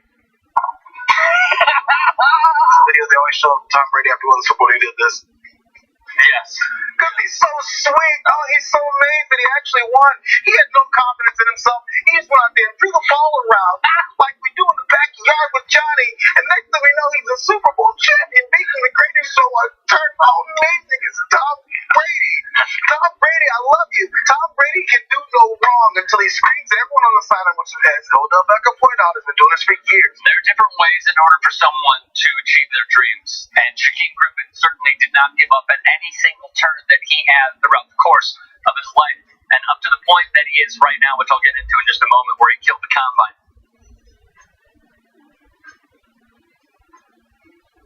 What's up, everyone? Welcome back to No Filter. Hey, guys. Welcome back to No Filter. Do you guys like that intro music? I hope you enjoyed that CSI-like intro music that brought you into the program today. I don't know how to describe it. It's the People's Court type of music. All right. With that said, let's get to the news. Last Thursday, an employee at the store called 911 to report that the men were trespassing because they hadn't purchased anything. What that is one of the most insane arguments I've heard. Trump's administration would like to protect the big banks and assist them in screwing you over. We should have a government that protects us. Yeah, I'm putting you on blast. Now, with that said, I want to move on to another injustice in the country, and that has to do with CEO pay. Teachers in several red states are making headlines protesting the fact that their districts have been severely underfunded. They haven't received raises in years, sometimes decades. Damn, keeping it 100.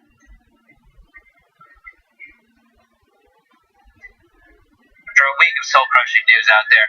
We break out the good stuff, and that means good news. There's a woman who flew around the world to adopt 4 children with the same genetic disorder as her. Fun things to watch. Really well. You can kiss your buddy now, okay? And then some good alcohol. 1 bourbon, amen. 1 scotch, and 1 beer. Bud Lights, and then con más limón. Limón extra. And I'm going to play the dark and stormy Daniel's drinking game. Raka, it's the Turkish national drink, Hakai-san Sake. Cheers to you, first of all. Cheers to Brett Ehrlich. Climax. Hey, friends. Glass is half full.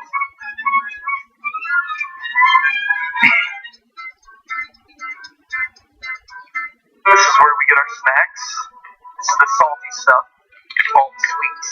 This is the coffee 9000. I call it Hal. I'm afraid I can't let you do that, Jeff. This is where you get water. He doesn't talk. And then basically, if you're ever hungry, you can just go into here. I know people write their name on this stuff. I always thought that was weird because it all kind of tastes the same.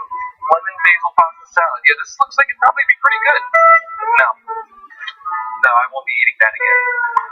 Throw that out.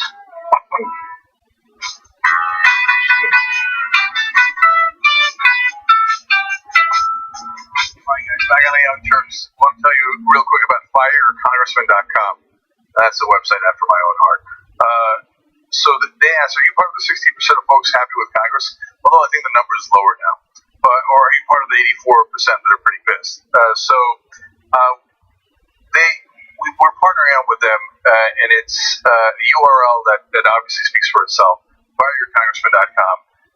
And by the way, it could be your congressman or anyone else's. There's a lot of bad congressmen out there, okay? So you can donate directly against any member of Congress, and that's the whole point of the website, okay? You don't like Paul Ryan, you don't like Jim Jordan. There's a lot of reasons not to like either one of those as examples, but there's hundreds of them, right? Go to fireyourcongressman.com and donate to their opponents.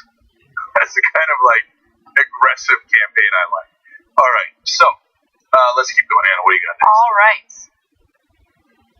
During the Obama administration, it had become clear that for-profit colleges were taking advantage of students, and one of the ways that they were doing so was by lying to them and defrauding them with certain recruiting techniques. So, for instance, they would essentially convince students that it was worth it to take out massive amounts of debt, student loan debt, because 95% of students from such programs will graduate and find gainful employment. Well, to give you an example of how deceitful they were, in one instance, recruiters would tell students, if you take our sous chef program, you will be gainfully employed. A high percentage of students end up graduating and getting a great full-time job.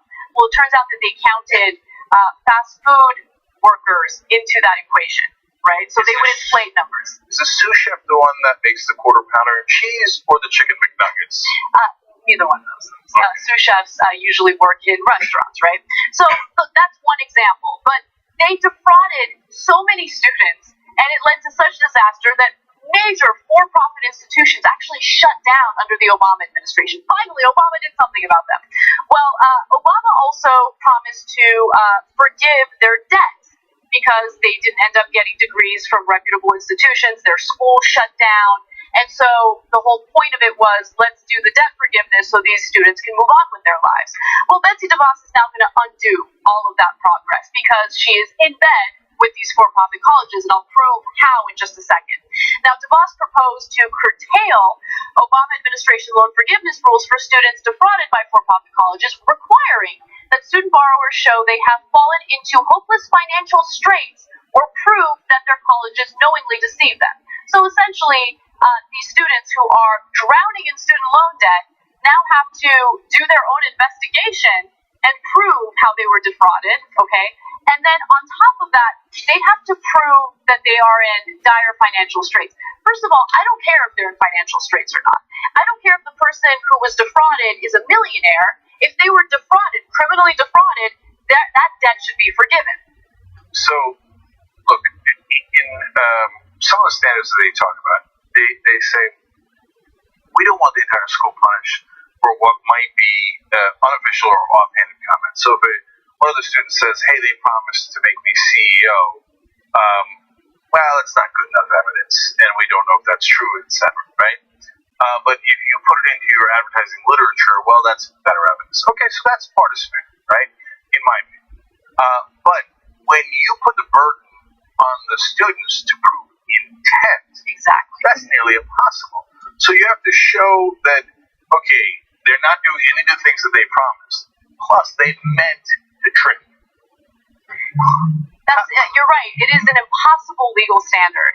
And more importantly, look, this applies to students who went to for-profit colleges that had to shut down because investigations found that the fraudulent behavior was so widespread. Like, they couldn't even pay the settlements, and they had to go. So to give you an example, ITT Technical Institute and Corinthian colleges, those were two massive for-profit college chains that had to shut down. So those students, under this new proposal by Betsy DeVos, will not get their debt forgiven.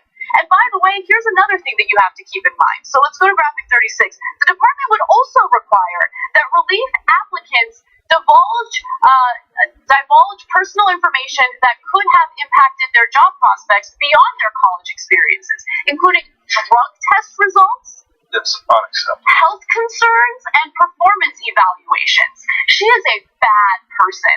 She is the definition of swamp. She is the biggest swamp monster. She has packed the education department with former for-profit college executives and employees. DeVos advisors include her senior counselor, Robert Idle, and Diane Jones, a senior advisor on post-secondary education, both of whom worked for Career Education Corporation, a company that operates for-profit colleges, and reached a $10.25 million settlement with the New York Attorney General over charges that it had inflated graduate job placement rates. Also, the department's general counsel, Carlos Munoz, worked as a consultant for the company. So these are all for-profit college cronies. So look, if you said the Obama standards were too lenient, and it was too easy for people to charge fraud, and you wanted to tweak them in the ways that I talked about earlier, that's one conversation. But that's not this conversation, because this conversation is punitive against the students. So if a college was so corrupt, they went under because of all their bad practices, they say, not good enough evidence. You need to prove that they had bad intent against you. Okay, all right, I'm going to put that aside. So let's say you say, well, look, that's just a legal definition of how to prove your case or whatever. But when then they say, no, not only do you have all this onus, and by the way, you went to a BS college and got nothing for it. I don't know how you come up with attorneys that can help criminal intent or the bad intent of this giant institution with their army of lawyers. But on top of that, they can investigate your life and judge you. So you better watch yourself. You come for any of these private colleges, they're going to come for you. We're going to find out if you ever smoked marijuana, if you ever did anything wrong, and this allows them to do that. Look what this woman thinks about you, right? If you're a college student who was criminally defrauded by these institutions, she is brushing you off as a druggie, as someone. By the way, you have to share your health issues in order to make your case. I mean, come on. I mean, that's nothing but intimidation. A woman who hasn't had to work a day in her life. She's never had to work a day in her life. The only thing she's done as education secretary is try to dismantle any protections for students who have been screwed over by for-profit colleges and other institutions in the country. That's all she's ever cared about. And what did she do to education in Michigan? Destroyed it. So the president of the National Student Legal Defense Network, whose job is to protect students, said this gives fraudulent institutions de facto immunity. Exactly. Immunity. So then, two last things here real quick. She said, well, no, it's okay. I'm saving taxpayers $700 million that otherwise we'd have to give these students who were defrauded. They were defrauded. So that's like saying, oh, no, it's okay. I took all the cops off the street. And so I'm saving taxpayers $700 million. Oh, you got your house robbed. That's your problem, not my problem. I save taxpayers money. No, you didn't save them money. That's not how it works. The function of the government is to protect the citizens, both through cops and through regulation of fraudulent businesses that robbed them blind. By the way, there's one other component to this. She's not done yet, okay?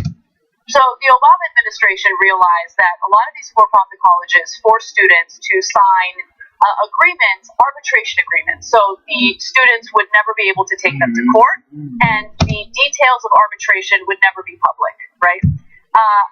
Betsy DeVos is trying to undo that. So students would essentially, if they want to go to certain institutions, they would have to sign these agreements, and then they would have absolutely no legal power against them if there is wrongdoing by these institutions. Yes, they can do arbitration, but it is not the same as being able to file, let's say, a class action lawsuit or just a lawsuit against the institution. Okay, and finally, I want to come back to what Anna pointed out about the people who work in the department. How can you trust that the department is actually looking after the students when the top officials are career employees of the for-profit colleges they're supposed to be regulating? So I give you an example that maybe it's a little easier to relate to, and I'm sorry that I'm picking Honda out of a hat here, but the Honda didn't actually do this, just to be clear. Let's say they had a problem with their brakes, and there's a regulatory body that's supposed to regulate Honda, and they say, oh, don't worry, we're going to investigate Honda. And in order to investigate them, we found their ex-CEO, their ex-chief financial officer, and their ex-head of public relations, and they're investigating Honda. Why did you pick the three people that work for Honda to investigate Honda? That seems like that might be a conflict of interest. That seems like gives me a little bit of doubt as to whether you have our best interest in mind or Honda's best interest in mind. So I just feel like this may be a little bit easier to understand. Again, Honda didn't do it wrong. Okay. In this case, she's like, yeah, I'm going to get all these people who have made all this money from these companies to regulate those companies. And by the way, later they will go and work for those same companies again. Right. So this is what the swamp looks like. I'm going to stop myself before I say things that I will later regret. So let's go to break, and when we come back, a different Betsy DeVos story. I believe it. I know. There's another Betsy DeVos story. This was actually more fun, if you ask me. Yeah. All right. Fun when we return.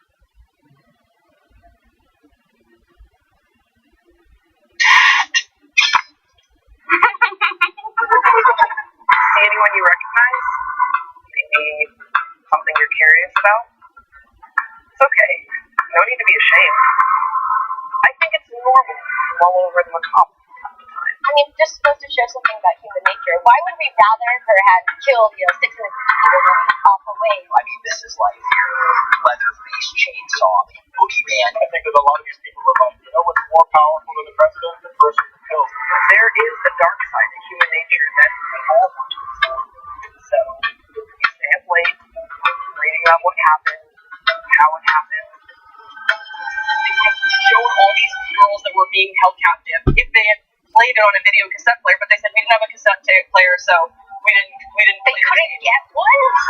As soon as they went to go check out Ed Gein, it became pretty obvious that he had done it. He wasn't even sly. Yeah, you walk into Ed Gein's house and you have walked into Ed Gein's house. The media wants to find a boogeyman.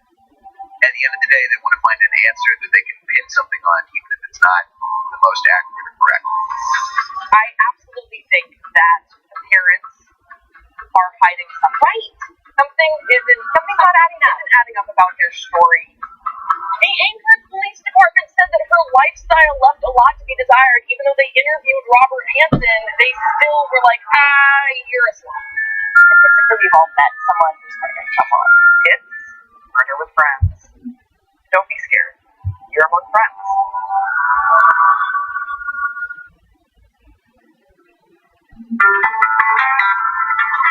Do you hear the thunder rolling across the land? That's Godoy the Gavel in the Gavel. The Chief Justice drops, breaking the back of injustice. He makes the call. Can I jump in? He takes the shot. I'm for it. We have to start somewhere. Don't try to pull the wool over this man's eyes, or you'll end up with a mouth full of wool and an ear full of reason. You don't realize everything after. I actually wasn't that sure. Without this judge, Jesus was persuasive. Our great discourses would be torn asunder. I think he has a strong case. Strong case.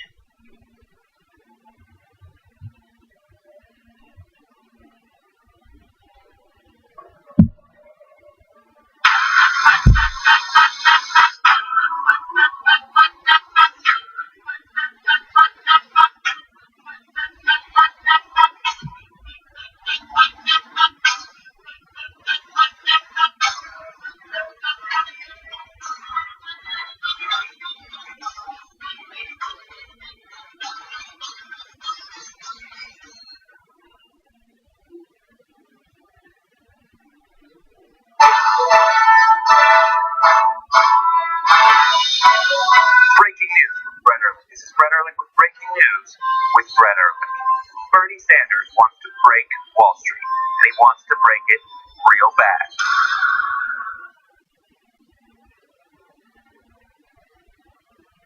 Welcome back to another episode, another week of The Damage Report. I am John Arola, and we've got news to give a show for you. Dr. King is a lifelong Republican. This is, of course, this is not a political statement against Republican power. This is personal. So, y'all, old school sports, that is right on the top. I am Rich Rum, the executive producer of this very fine show. With Stephen Ince and Michael Jordan. Michael Jordan! Michael Jordan, it's just no question.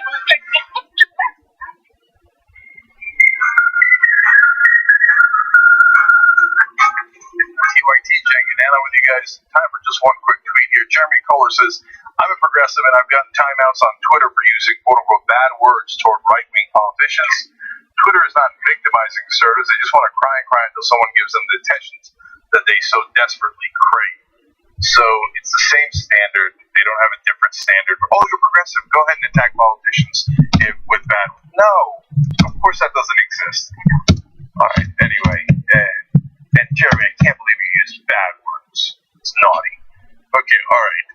Anna, naughty, I feel like, has a positive connotation to it. Naughty actually has an unfortunately sexual connotation. Yeah, that's what I think positive. Okay. All right. All right.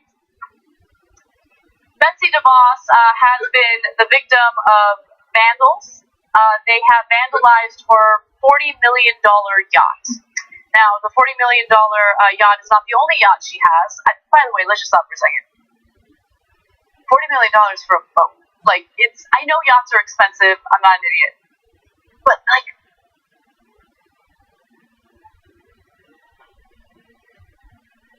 $40 million. What a $40 million. Not one boat. She's got, like, 10 boats. But anyway, that's the Sequest. That is the boat that was vandalized. So, I guess someone unhooked it, and it just kind of drifted away. Yeah. So there was some damage to the boat. It suffered as much as $10,000 in damages. DeVos. How will she ever recover? Yeah. $10,000 damages on a $40 million boat. It's why are we even having a conversation about this? She owns 9 other luxury boats. How will she ever recover? All right, so I want to be super clear. Don't do that. Don't do property damage. Don't do any damage at all. It's not the right thing to do. Okay? So, on the other hand, are we, not on the other hand, don't do it. Okay? But are we shedding a tear? Is this like a big national story? Poor Betsy DeVos had $10,000 of damage on a $40 million boat, but this okay, she could use one of her other 9 boats. And then by boats, we don't mean dinghies. They're all yachts. Okay? Her family has $1.3 billion. That doesn't mean that doesn't give you a right to do property damage. Yeah, okay. Of course not. And right? That's illegal, and you should not do that. And look, we don't know anything about who did it, why they did it. We know nothing about that person.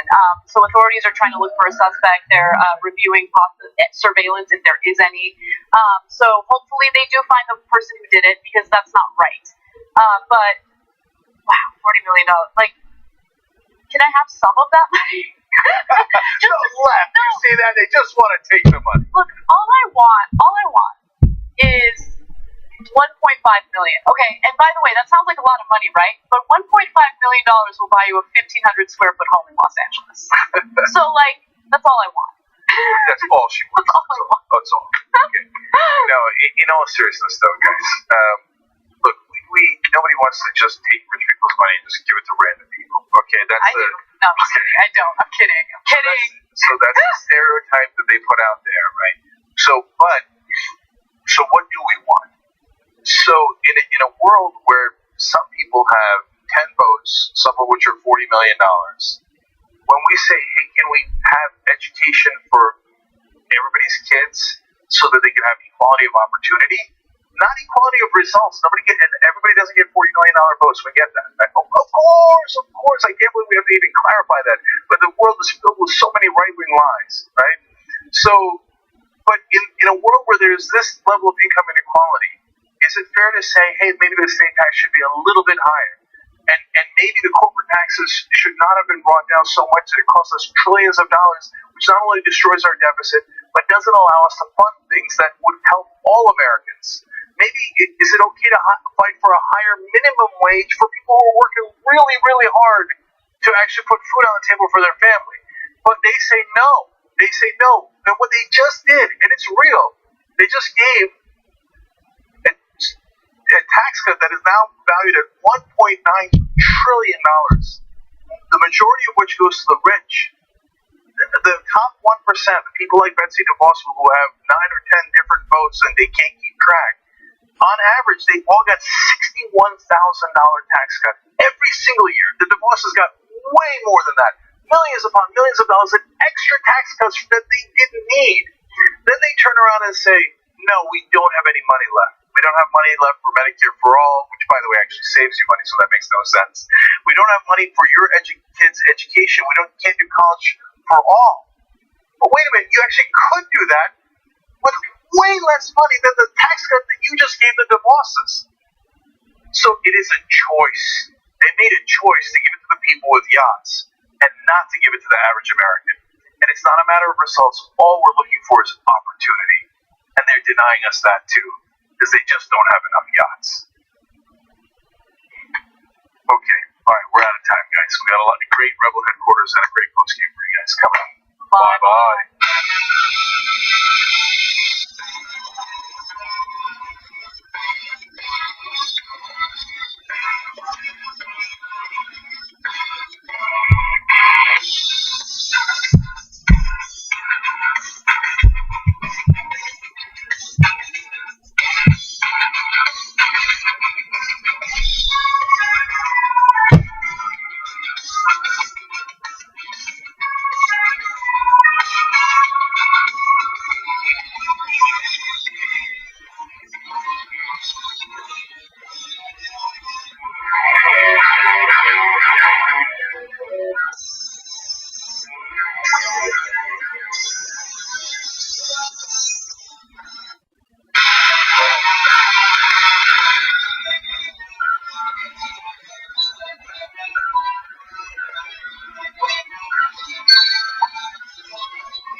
this more on the main show. But don't worry, I'm going to make up for it in the postgame. Speaking of the postgame, I also should tell you that there's a special announcement on the postgame today. We have to tell you about that on the Young Turks too. I'm going to read one tweet here because left from the Young Turks, but it is relevant to Rebel headquarters. Noah Williams wrote it. This is actually a YouTube super chat, so thank you, Noah. I'm a recent high school grad. I'm an organizer with Wolfpack because of Betsy DeVos. See you in Utah, Jake. Yes, I'll be going to Utah for a Wolfpack event in August, so Noah, I will see you. We'll talk there. I love that you guys are getting involved. Here's another way to get involved. Help Just Democrats. I'm going to talk to one in a minute. But before I do, I want to remind you of what I started the show with on the Young Turks about that Hawaii race. So Allison Hartson has gone to help Kaniela Ing. You can volunteer for her to help progressive candidates throughout the country. They happen to be working on the Hawaii race right now, but they worked on the Ocasio-Cortez race before. If you ask me, that's a legendary army, man. So join right now at AllisonHartson.com/now. That's not money. It's just a little bit of time. Anytime you could give to make calls, it is greatly appreciated. AllisonHartson.com/now to volunteer. And the person they're helping right now is Kaniela Ing. So JusticeDemocrats.com/Kaniela Ing. And you can see how it's spelled right there. And that is to get enough money to make sure that Kaniela can have the staff to support those volunteers so that he could win that race against three very conservative Democrats in of all places, Hawaii. So now, let me go to another Just Democrat. Joining us now is Matt Morgan. He's a unique situation in Michigan's 1st District. Matt, welcome to the program. How are you? Good, Jake. Thanks. Appreciate you having me. Yeah, you're in a unique situation. No problem. Great to have you here, brother. Because you are a writing candidate with a really good chance of winning, which does not happen very often. So tell us about both why you're a writing candidate and why you stand an excellent chance of winning the primary nonetheless. Right, thanks. Well, first and foremost, I'm the only candidate left running as a Democrat in the primary. So from our perspective, we have a great chance of winning the writing campaign. The reason we were kept off of the primary ballot was because the state of Michigan chose to disqualify our nominating positions. We had more than 1,500 nominating signatures. That's well over 500 more than are necessary to get on the petition. But the state of Michigan chose to disqualify those signatures on the grounds of a minor technicality. It's something we've been seeing the Michigan Secretary of State Board of Canvassers doing on a regular basis when it comes to contentious issues facing, that are placed on the ballot through petitions. And they've made varied decisions depending on whether they want to see something on the ballot or not. As the only Democratic candidate running against the freshman Republican incumbent here, they decided not to put us on the ballot, but we're in good shape now. We need a very small percentage of the total number of votes that are cast for the top vote getter at the top. So we're going to get a few thousand of those write-in votes. We're really confident about being able to get that, and that's going to put us automatically on the ballot in November. Just out of curiosity, because I've never seen a situation quite like this, how many write-in votes do you need? Is there a minimum you need to be able to win? It's a formula, so we need a percentage of the total number of votes cast for the top vote getter on the day of the primary. So that's 5%. So we need like 1 in 20 voters, for example, who vote for Debbie Stabenow for U.S. Senate to write. So we think that we're estimating that number is going to be around 3,000. Could be as high as 4,000 if we have record turnout, but we have every confidence we're going to be able to get it. We got a great field organization. We have a lot of wonderful volunteers. We have people who work in the phones. We have over 4,000 commits just from phone banking and door knocking alone. So I'm really confident in this. We got just over a week away, and we're going to be beating the streets, from here on until election day. Well, you're just Democrat. That means your people power campaign, no corporate PAC money. Probably have a lot of volunteers, and obviously deeply progressive. So let's, and I found something in your bio that I found fascinating. There's a lot of things that I'm curious about, Matt, in regards to your background. You spent summers detasseling corn and walking beans. What does that mean? Well, when you grow up in an agricultural community, soybeans and corn are the two big crops in the Midwest in terms of cash crops. So you walk beans, you basically take a hoe and you walk down the rows of soybeans and you cut out black nightshade, buttonweed, the type of things that can foul up a combine and ruin a farmer's yield. In terms of detasseling, you basically work in a basket rolling down the rows of corn pulling the tassels off of them because that's the way corn reproduces. So when you want to put hybrid corn, you have to have male rows and female rows. So you pull the tassels off of the male rows so that you can get that cross hybrid pollination. You probably don't think so, but a lot of that sounded very dirty. Okay. But I get your farming background, though. That's very clear. And you're also a Marine, right? That's right. I retired Marine officer, retired as Lieutenant Colonel in 2013. So what makes you a progressive then? Well, I think that, I'll tell you, I was in the Pentagon in 2006, 2007 under Secretary Rumsfeld. I'd been to Iraq in 2003. I went back to Iraq in 2007 for another year, and I came home feeling lied to.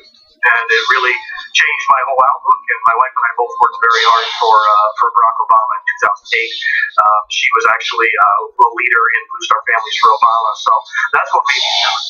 But really, from my perspective, in terms of being a Justice Democrat, it comes back to Michigan and coming home and seeing families here. We talk about jobless rates here in Michigan or, across the country. Well, the jobless rates just don't tell the whole story. We have more than half of families that can't survive a $400 unprepared for cost. They're being farther and farther left behind. They can't afford to take their kids to the doctor. And as a Marine, I'll tell you, serving in Iraq, if we had someone who was wounded, we took care of them, whether they were a good guy, a bad guy, or an innocent. And we didn't do that just out of the goodness of our hearts. We did that because that was the law of land warfare. That was international humanitarian law. And so when it comes to health care and taking care of people, I believe the United States should be doing at least as good as international humanitarian law, if not far better. Wow, that's a great way of putting it, man. I never thought about it that way. I thought you were going to go in a different direction, but that was powerful. Because I've talked to other people, whether they're just Democrats or they're part of Wolfpack, which is to get money out of politics, that are veterans. And they say, look, I didn't go to fight for freedom in other countries to come back and not have freedom here and not have democracy because it's drowning in money and politics. Is that something that also animates you?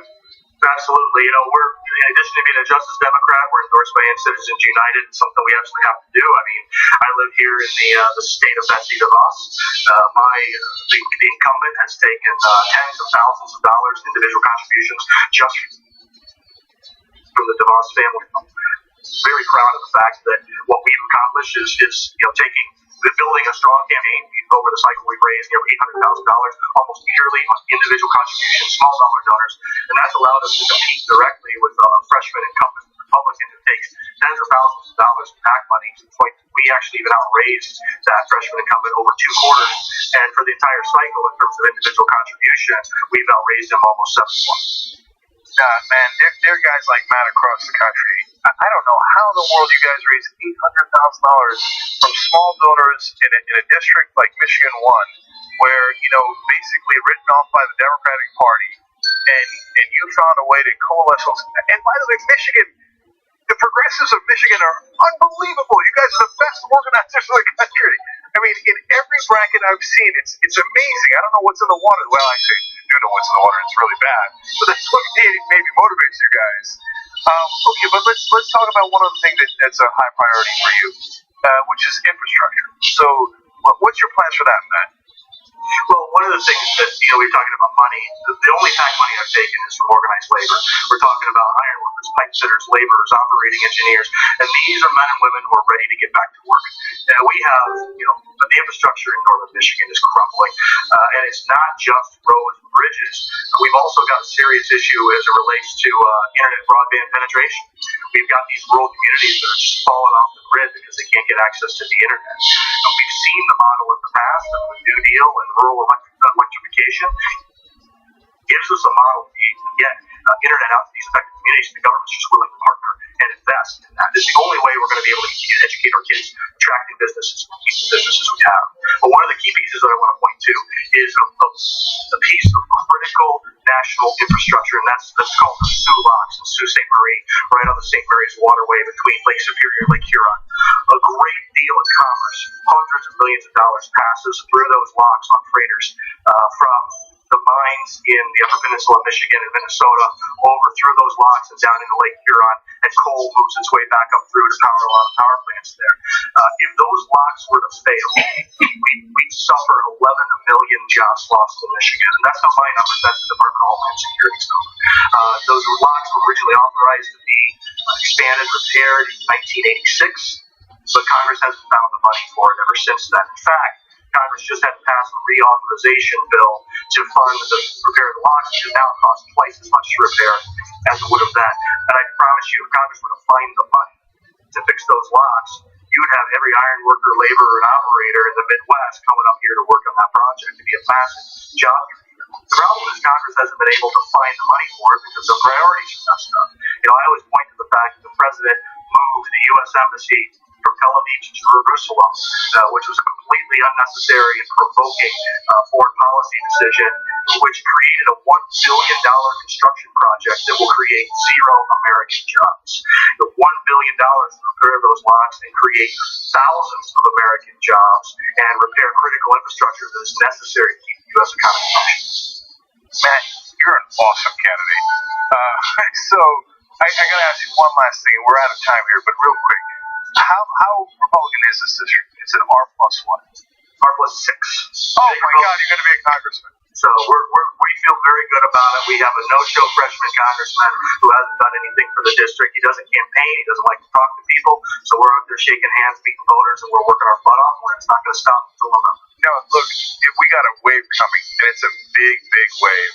And an R plus 6, a guy who's a good enough candidate to raise $800,000 from small donor donations, and has this kind of fire in his belly. Matt, I can't wait to see you in Congress. So, thanks, Jake. I appreciate the time. Yeah, man. Look, I'm going to give everybody the links here. Look, the way that people like Matt Morgan win is you help them.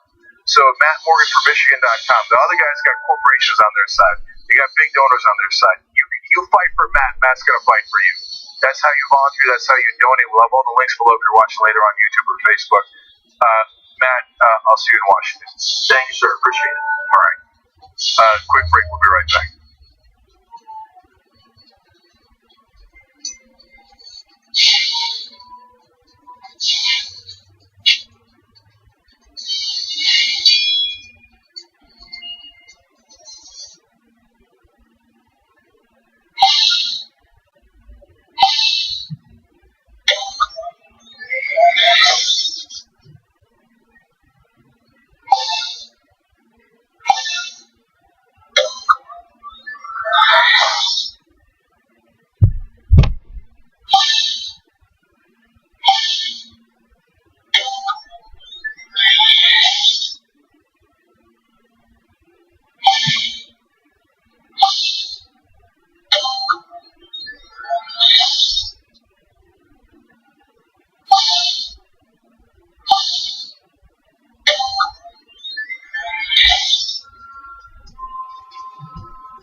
going to get beat, and they're going to get beat bad.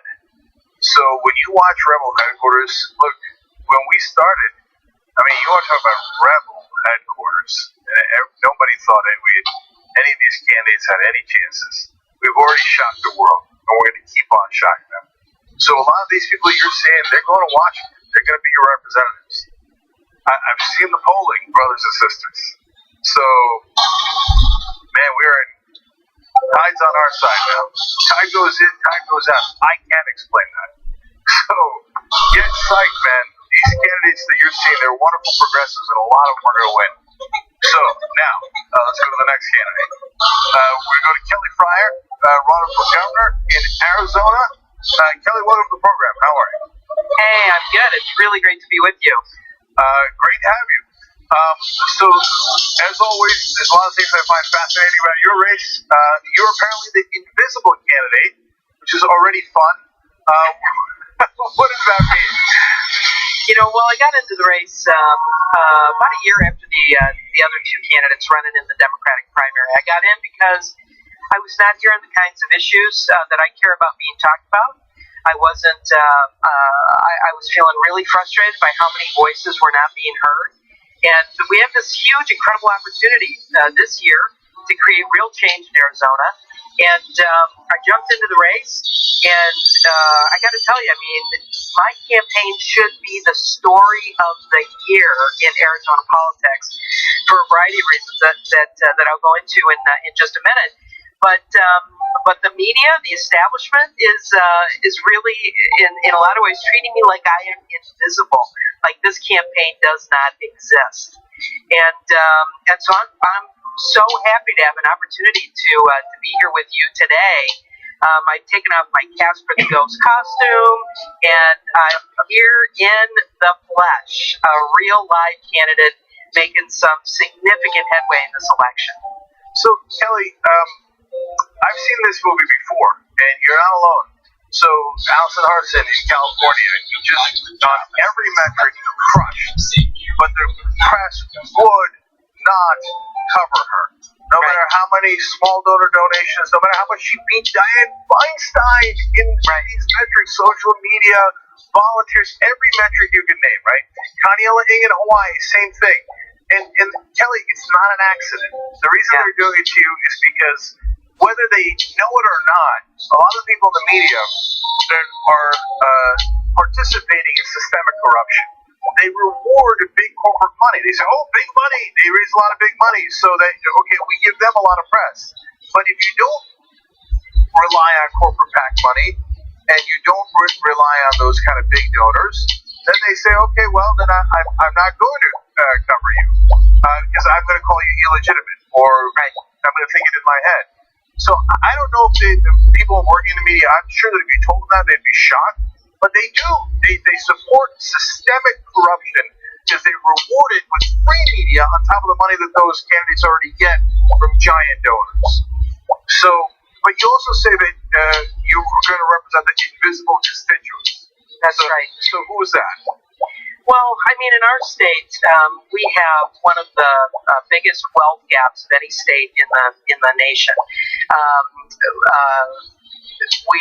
Maricopa County, which is where Phoenix is by many accounts the fastest growing county of its size in the nation.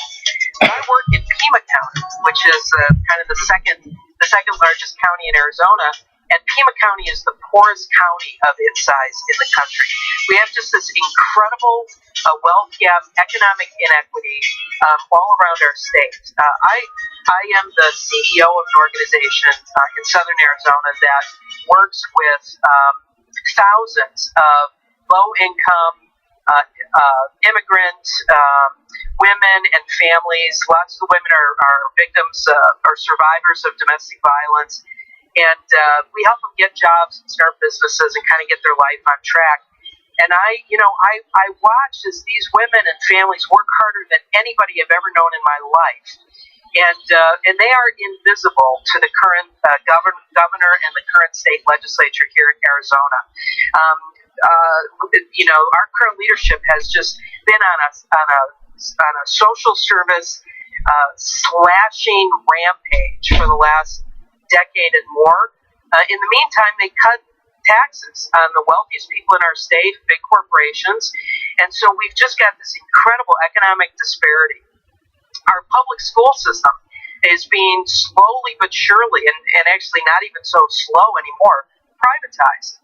And our local public schools are being defunded and dismantled. We have environmental crises that really you wouldn't believe. There are parts of our state where big out-of-state and even companies from other countries are coming in and mining our water, sucking our earth dry. And of course, that is having an impact right now on families that are financially, economically poor. We've got 22 tribal nations within our border here in Arizona, and on lots of our reservations, people don't have running water. They don't have electricity. They don't have good roads. They don't have access to broadband. I mean, this is 2018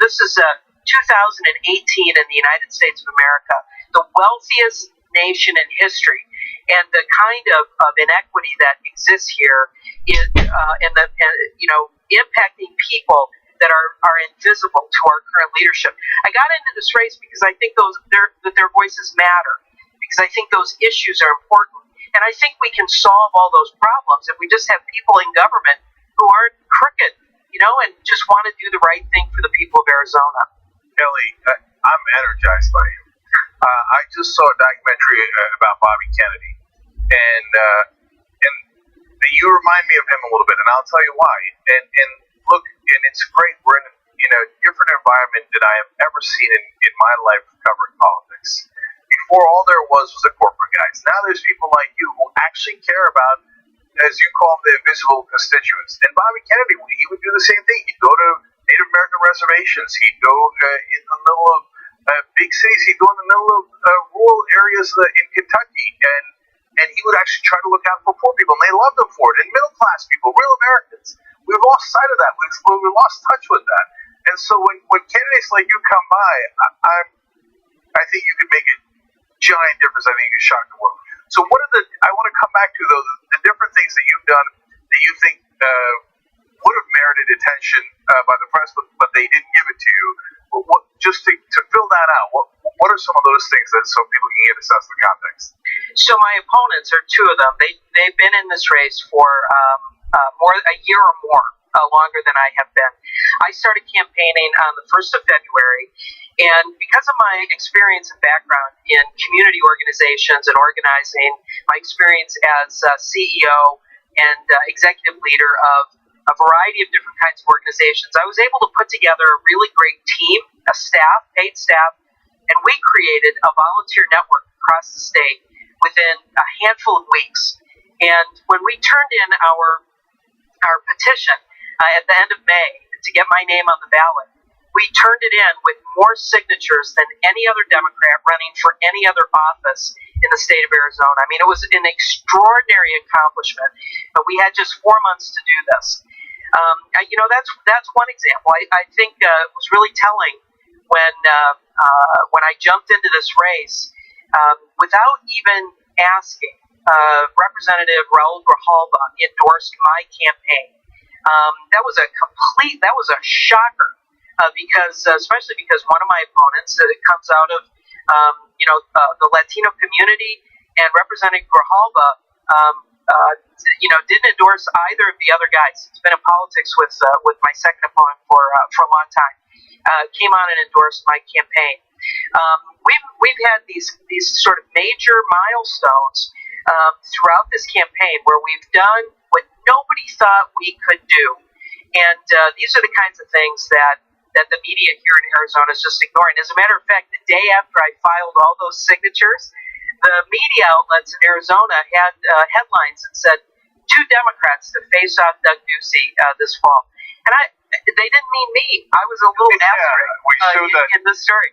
Yeah, we showed that newspaper column a little bit earlier as we were doing this interview. It is ridiculous and hilarious, but there it is. But I got to give your website information, and then give the last fact here for the audience because it's a great one. It's first of all, the website's FryerForArizona.com. You can volunteer by going to FryerForArizona.com/volunteer. and of course, to donate for Arizona.com/contribute. And obviously, Kelly's going to fight for you. You got to fight for her. And Raul Grijalva is a just Democrat, one of the three incumbents in Congress, and so he cares.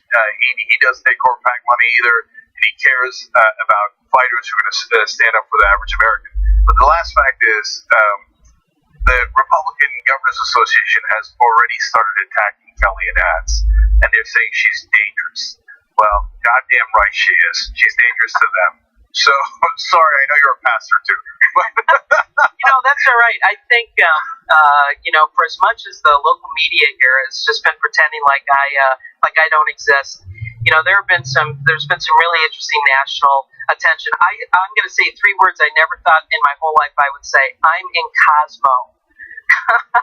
Those are Cosmo has listed me as one of 16 LGBT candidates to watch in the election this year. And of course, the Republicans, I'm on their radar screen. I think they know that somebody that's got the ability to really communicate with people and inspire people and is clear about the issues is a real threat to the Republican establishment in this state.